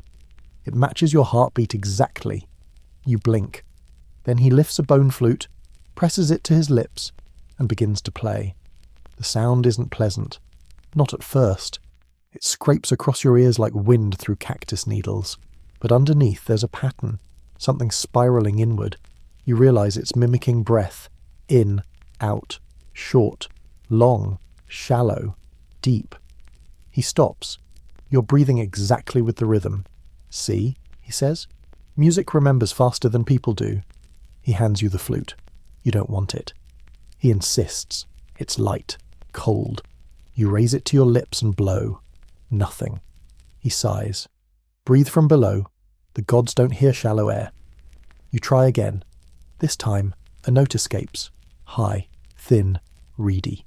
It echoes around the chamber like a question. Better, he says. Now give it back before you offend someone. You hand it over. He picks up the tooth rattle, shakes it once. The sound is dry and faintly terrifying. That's for telling the dead to stay where they are. He doesn't explain who might need that warning. Behind him, a mural catches your eye. A god with an open mouth, teeth spilling music. From the mouth, dozens of people fall, tangled in ribbons and strings, their limbs caught in notes. Xochipilli, he says, following your gaze. The flower prince, patron of music, dance, madness. You ask if he believes in him. He tilts his head. I believe he hears better than most. He offers you a small hand drum, simple, unmarked. You hesitate. Play something, he says. You tap once. The sound is soft, hollow, almost like footsteps. You try a rhythm, tap, tap, pause, tap, tap, tap. He nods slowly. That's the heartbeat of a runner, or a coward, or someone trying to sneak past a temple guard. You stop. Keep going, he says. You do. Faster this time. Your pulse speeds up, you lose the pattern. He stops you with a gesture. Your rhythm isn't yours yet. You ask how to find it. He shrugs. Maybe it'll find you. He reaches under the table and pulls out something wrapped in cotton cloth. He unwraps it slowly. It's a copper censer, blackened with soot, crusted with old resins. The handle is carved with fire glyphs. This, he says, sings to gods directly. He sets it on the ground, pours a bit of powder inside and lights it. Smoke billows out, thick, twisting. It smells like cinnamon, blood, and wet leaves. He begins to chant softly. You don't recognize the words, but they tug at something in your chest. Then suddenly he stops. The smoke has coiled into a shape. You see a jaguar's face in the fumes. Its eyes blink. Once, twice, then vanish. He exhales. They're listening now. You glance toward the exit. He stands, wipes his hands on his robe, and places a small rattle in your palm. "Take this," he says. "Not for music, for silence." You nod. Before you can leave, he adds one final note. "If you hear your own voice out here, don't answer it." You turn toward the corridor. His voice follows. Some songs trap themselves. Some just wait for someone foolish enough to finish them. You step back into the light. The rattle feels heavy in your pocket. You walk quickly, only to stop when you hear a whisper from the corridor behind you. It's your voice, calling your name. You don't turn around. You don't answer. You clutch the rattle tighter and keep walking. The whisper dies behind you like smoke dissolving in wind, but it leaves a film over everything. Colours seem dimmer. The stone beneath your feet feels softer, and the air buzzes with the memory of your own voice chasing you. The corridor narrows again and then spits you into blinding sunlight, and movement and colour. You've stepped into a space so packed, so chaotic, so alive that it takes your eyes a moment to adjust. Drums pound in the distance, flutes trill like birds caught in laughter, and people are everywhere, twirling, leaping, striding in precise steps through clouds of flower petals and ash. You've stumbled into a calendar festival, and you're standing directly in its way. A line of dancers, all wearing elaborate masks and stiff ceremonial skirts, nearly collides with you. A man in a flamingo-pink cloak grabs your arm and yanks you back into the crowd. He mutters, "Watch where you step, some of them are gods today." You try to apologise. He's already gone. You stand against a wall, catching your breath, watching the procession of time pass before you. Each dancer represents a day sign in the sacred Tonalpohualli, the 260-day ritual calendar. Some you recognise from murals: crocodile, wind, house, jaguar. Others a stranger: flint knife, rain, monkey. Each one has its own mask, its own rhythm, its own music. They don't match. They don't need to. The house dancer wears a pyramid-shaped headdress and moves in slow stomping circles. The monkey dancer swings from arms to feet in spirals, shrieking with laughter and flipping into somersaults. The rain dancer trails actual water droplets behind him, flinging them into the air like blessings or threats. You ask a nearby girl what this is. She says, "Today, time is waking up. We remind it who it is." You nod slowly. Another man adds, "And it reminds us who we aren't." Someone hands you a wreath of marigolds. You start to decline, but they're already gone.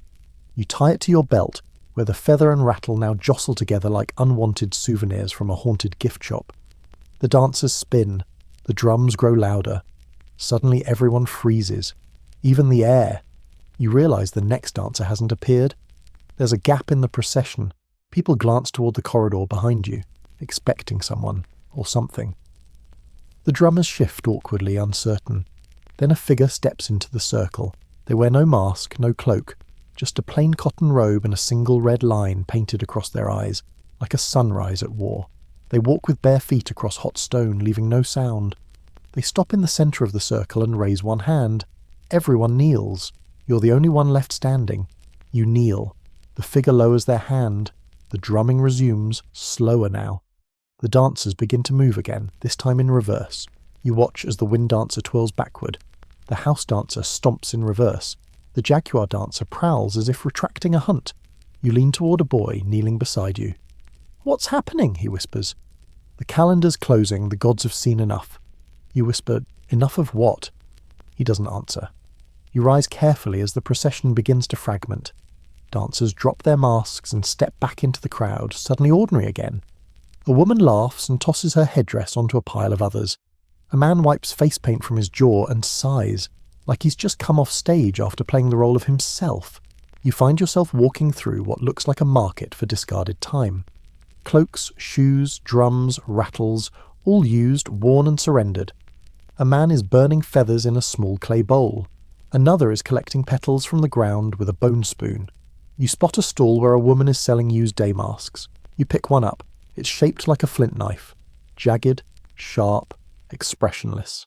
She says, "Yours is not here yet." You ask when it will arrive. She shrugs. When you need to remember, or forget, you back away. At the edge of the square, the air changes, less festive, less forgiving.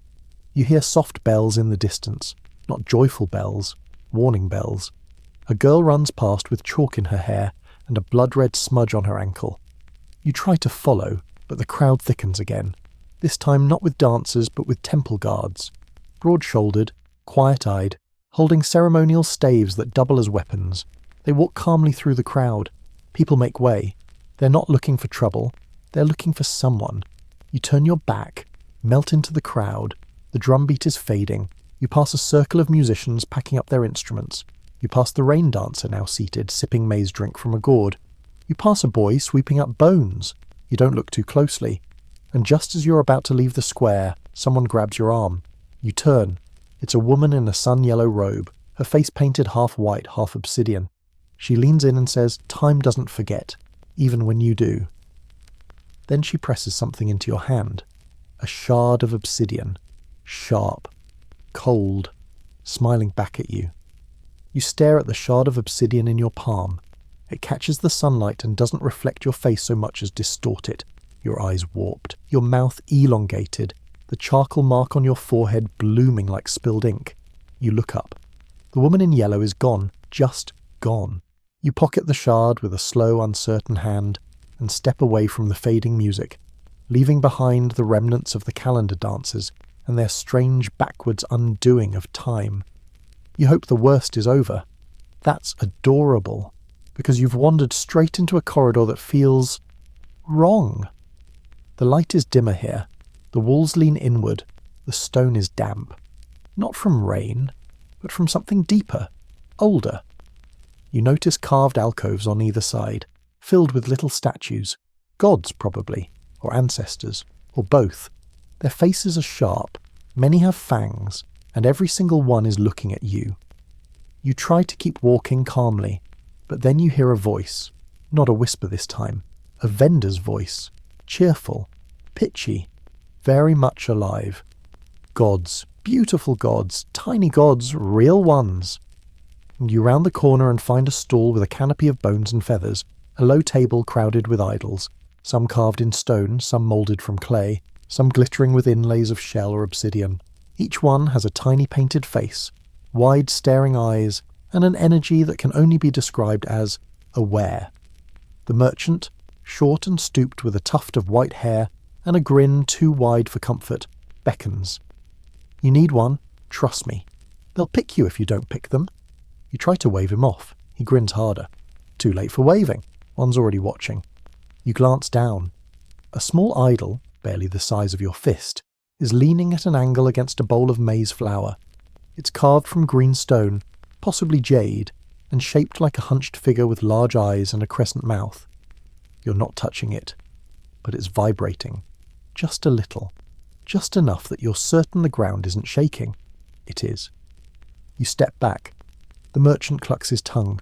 Ah, don't be rude. At least offer a bean. You reach into your pouch. Of course, empty. He clicks his tongue again. Tell you what, I'll give you a discount. One promise. You blink. A promise of what? He shrugs. Doesn't matter. Just make it. You smile awkwardly and back away, but not before the idol tips slightly toward you on its base. You bolt. The next corridor opens into a small chamber filled with incense and silence. No vendors, no guards, just rows and rows of offerings. Not for sale, not display. Left by someone who needed help, or forgiveness, or mercy. You see bundles of maize, folded cloths, small animal bones, feathers, carved hands, cups filled with ashes. One bowl holds hair, another holds teeth. This isn't the gift shop. This is where people speak to gods directly, and leave something behind in exchange for being heard. You feel the obsidian shard pressing into your side through your pouch. A whisper inside your head says, you should leave something too. You don't listen. Instead you move toward the back wall, where a much larger idol sits. This one is ancient, blackened with age. Its face is worn smooth, as if thousands of hands have touched it. In its lap is a bowl. Empty. You're not sure what to do. A man enters behind you. quiet. Face painted with 3 black lines down his cheeks. He kneels before the idol, places a small bird skull in the bowl, and whispers something you don't understand. He stands, leaves. You're alone. You take out the obsidian shard, you consider it, then place it in the bowl.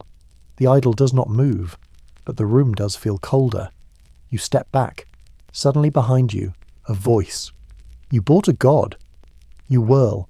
The merchant is back, just standing there, smiling. He gestures to the bowl. Now it waits for you. You ask, "What happens if I take it back?" He shrugs. "Depends. Do you want it to follow you, or stay hungry?" You leave, quickly. But as you walk down the corridor again, you hear something behind you. A faint tapping, like stone shifting. Following. You move faster. The light brightens. You're back in the market. Sort of. But it's different now. Quieter. Edgier. Fewer vendors. More watchers. A man passes you with a bundle of herbs. He stops, sniffs the air and says, "You've been touched." You don't ask by what. He hands you a bundle of burning leaves and says, "Hold this. Walk straight. Don't stop for statues."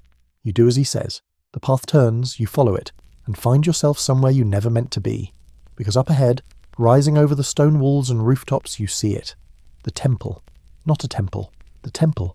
The Templo-Mayor. And the gods aren't waiting inside, they're waiting for you. The temple rises above the city like a jagged tooth in the sky. Each step carved from stone that remembers every footfall, every prayer, every scream. It's not the tallest structure you've seen today, but it feels like the heaviest. Like it's pulling something toward it. You. Probably you. The Templo-Mayor, twin pyramid crown of Tenochtitlan, dedicated to 2 gods. Huitzilopochtli, the god of sun and war, and Tlaloc, the god of rain and storms. Blood and water, fire and fertility, both want your attention, or something more valuable. You try to turn back. The street behind you is full, not of people, of eyes. Faces in doorways, heads peering from behind walls, statues that weren't there a second ago. No one stops you, but no one moves either. You step forward, the air tightens, your legs move like they're not yours anymore. Half willpower, half invitation. You pass under a low arch carved with 2 serpents devouring each other. Their eyes are inlaid with obsidian.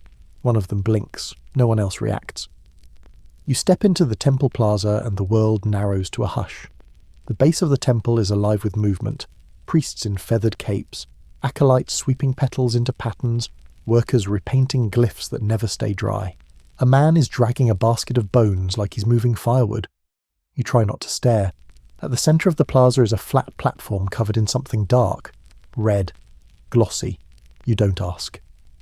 At the far edge, a group of scribes chant rhythmically, their voices rising like smoke from a censer. They're copying something. You glance at the stone they're writing on. It's not blank. It's your face. You walk faster. A small child steps into your path and hands you a bundle of maize flowers, tied with a blue string. She says nothing, just stares. You accept the bundle. You don't know why. It feels like the only polite thing left in this entire city. You near the temple steps. That's when you see them. 3 figures at the base, cloaked in gold, green and blood-red feathers. Each holds a staff, each stands silent, and all of them are watching you specifically. One of them points to your forehead, the charcoal mark. The green-cloaked figure says, "You're late." The red one says, "You're early." The gold one just says, "You're expected." They part, allowing you to step onto the first stair. You hesitate, not because of fear, because you hear your name again, not whispered this time, spoken, clearly. You turn toward the voice. It's a scribe, one of the ones from earlier. He holds a scroll in both hands. Your name is written on the outside, but the glyph is unfinished. He says, "They asked for your arrival, not your outcome." You ask, "Can I choose it?" He shrugs. "Not here, but maybe before you get to the top." You begin to climb. Each step is slightly uneven, as if the stones have shifted over time, or maybe they were never meant to be uniform. This place doesn't want you to forget where you are, or how high you're climbing. With each step, the noise of the city falls away. Only the sound of your breath and the soft rustle of petals in your hand remains. Halfway up, you pass a niche carved into the wall. Inside is a single skull, bleached, polished, resting on a folded cloth. You glance at it. It opens its mouth slightly, You look away. 2 more steps and the wind changes, sharper now, tinged with smoke and iron. At the top, a wide platform opens up. Twin shrines sit side by side, one painted red and white for Huitzilopochtli, the other blue and green for Tlaloc. Between them is a flat stone slab, worn smooth in the middle, grooved at the edges. You do not need to ask what it's for. A priest emerges from the Huitzilopochtli shrine. His headdress is a blaze of hummingbird feathers. His eyes are completely black. He holds out a hand. You give him the maize flowers. He places them on the stone slab and lights them with a flame conjured from Kapal and breath. A second priest emerges from Tlaloc's shrine carrying a gourd of water. He pours it slowly over the flames, and the steam rises high into the morning sky. Together they chant something. You recognize a few words. Sun, life, witness, offering. Then they both turn to you. They ask the question at the same time. Are you ready to be seen? You don't know how to answer. They don't wait. From behind you, the city exhales, and someone new steps onto the platform. You turn. It's the scribe from the courtyard, the one who wrote your name. He holds the same scroll, now fully unrolled, but where your name should be is a mirror. He raises it, and you see your reflection, not as you are now, but as you've been, covered in sweat, dusted in ash, feather at your belt, rattle in your pocket, mark on your forehead. You've walked the market, eaten its food, touched its gods, avoided its teeth. Mostly. You stare. The priest with the hummingbird headdress nods, and in the reflection, the idol you offered the obsidian shard to appears behind you. Closer, watching, still hungry. You blink, and the idol in the mirror doesn't. It just stands there, behind you, in the reflection. You whirl around. Nothing. Only the 2 shrines, the steam still rising, the priest watching you with that calm, practiced expression that says, "We've seen this before, we know how it ends." You turn back to the mirror. The idol is gone. So is your reflection. Just a blank obsidian sheen now. Cold. Endless. The kind of black that eats light and memory both. You step back. The scribe rolls the mirror scroll shut and says softly, "That's the part they never remember." You ask, "What part?" He smiles. "The end that comes before the ending." That is not helpful. You back away from the platform, but one of the priests raises a hand. "You can't go yet," he says. You ask why. "The final path hasn't opened," the other answers. You ask where it is. They point behind the shrines. A narrow staircase, almost invisible unless you were looking for it, descends into darkness. No music, no feathers, no watchers, just stone and silence. You descend. At first it's just a hallway, plain, cold. Then the air shifts again, heavier, sweet, almost like the steam chambers but denser, closer. The corridor ends in a chamber, not large, not ornate, just full of people, not moving, not speaking, just standing shoulder to shoulder, pressed into the walls, their backs to the stone, their faces all turned toward the centre. You enter slowly. In the centre of the room sits a stone box. No lid, no markings, just a basin. Inside it, ash, and something small resting on top, a feather. Not the one from your belt. That one's still there. This is different. Black, shimmering blue at the edge, like a raven that's been whispering secrets to gods. You reach toward it. The crowd doesn't move, but you feel them watch. Your hand trembles as you touch the feather. The ash swirls. A low sound rises. Not a hum, not a chant. More like a city remembering. The air grows thick. You feel your knees buckle slightly.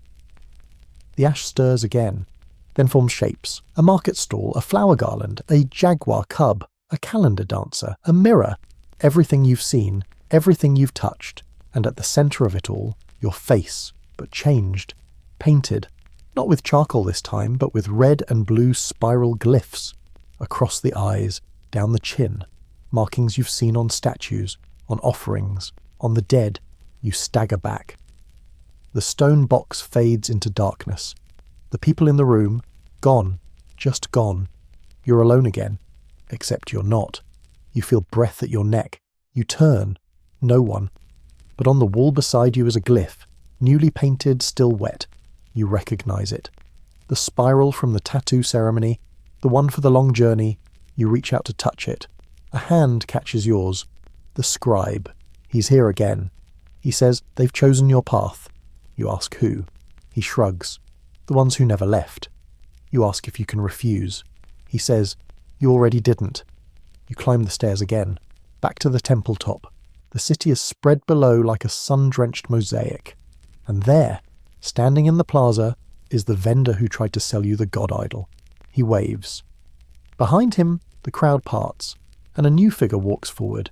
It's the woman who gave you the obsidian shard. She carries a drum now, not large, just enough to be heard in one direction, toward you. She begins to play. Boom, boom, boom. It matches your heartbeat again.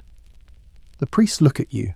They say nothing, but their eyes are asking, do you know who you are now? You don't answer.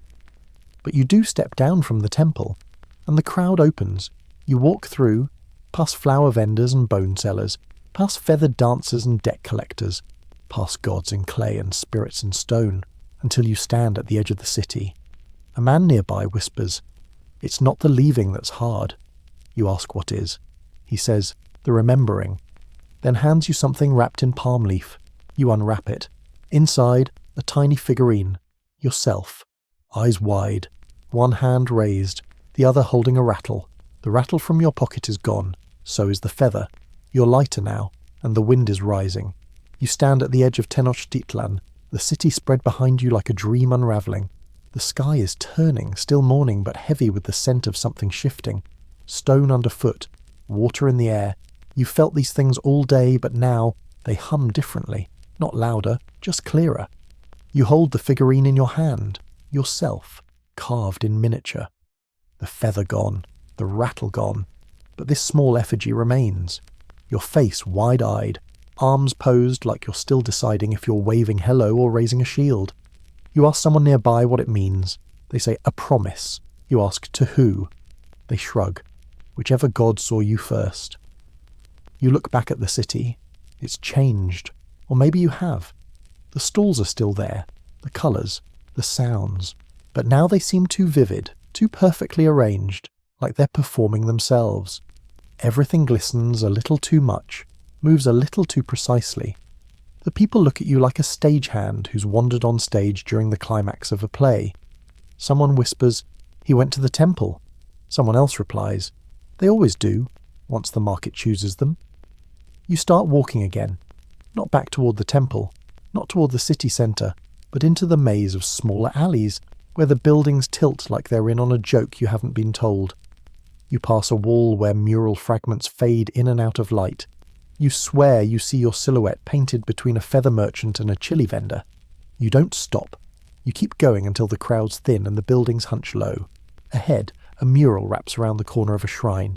You approach it slowly.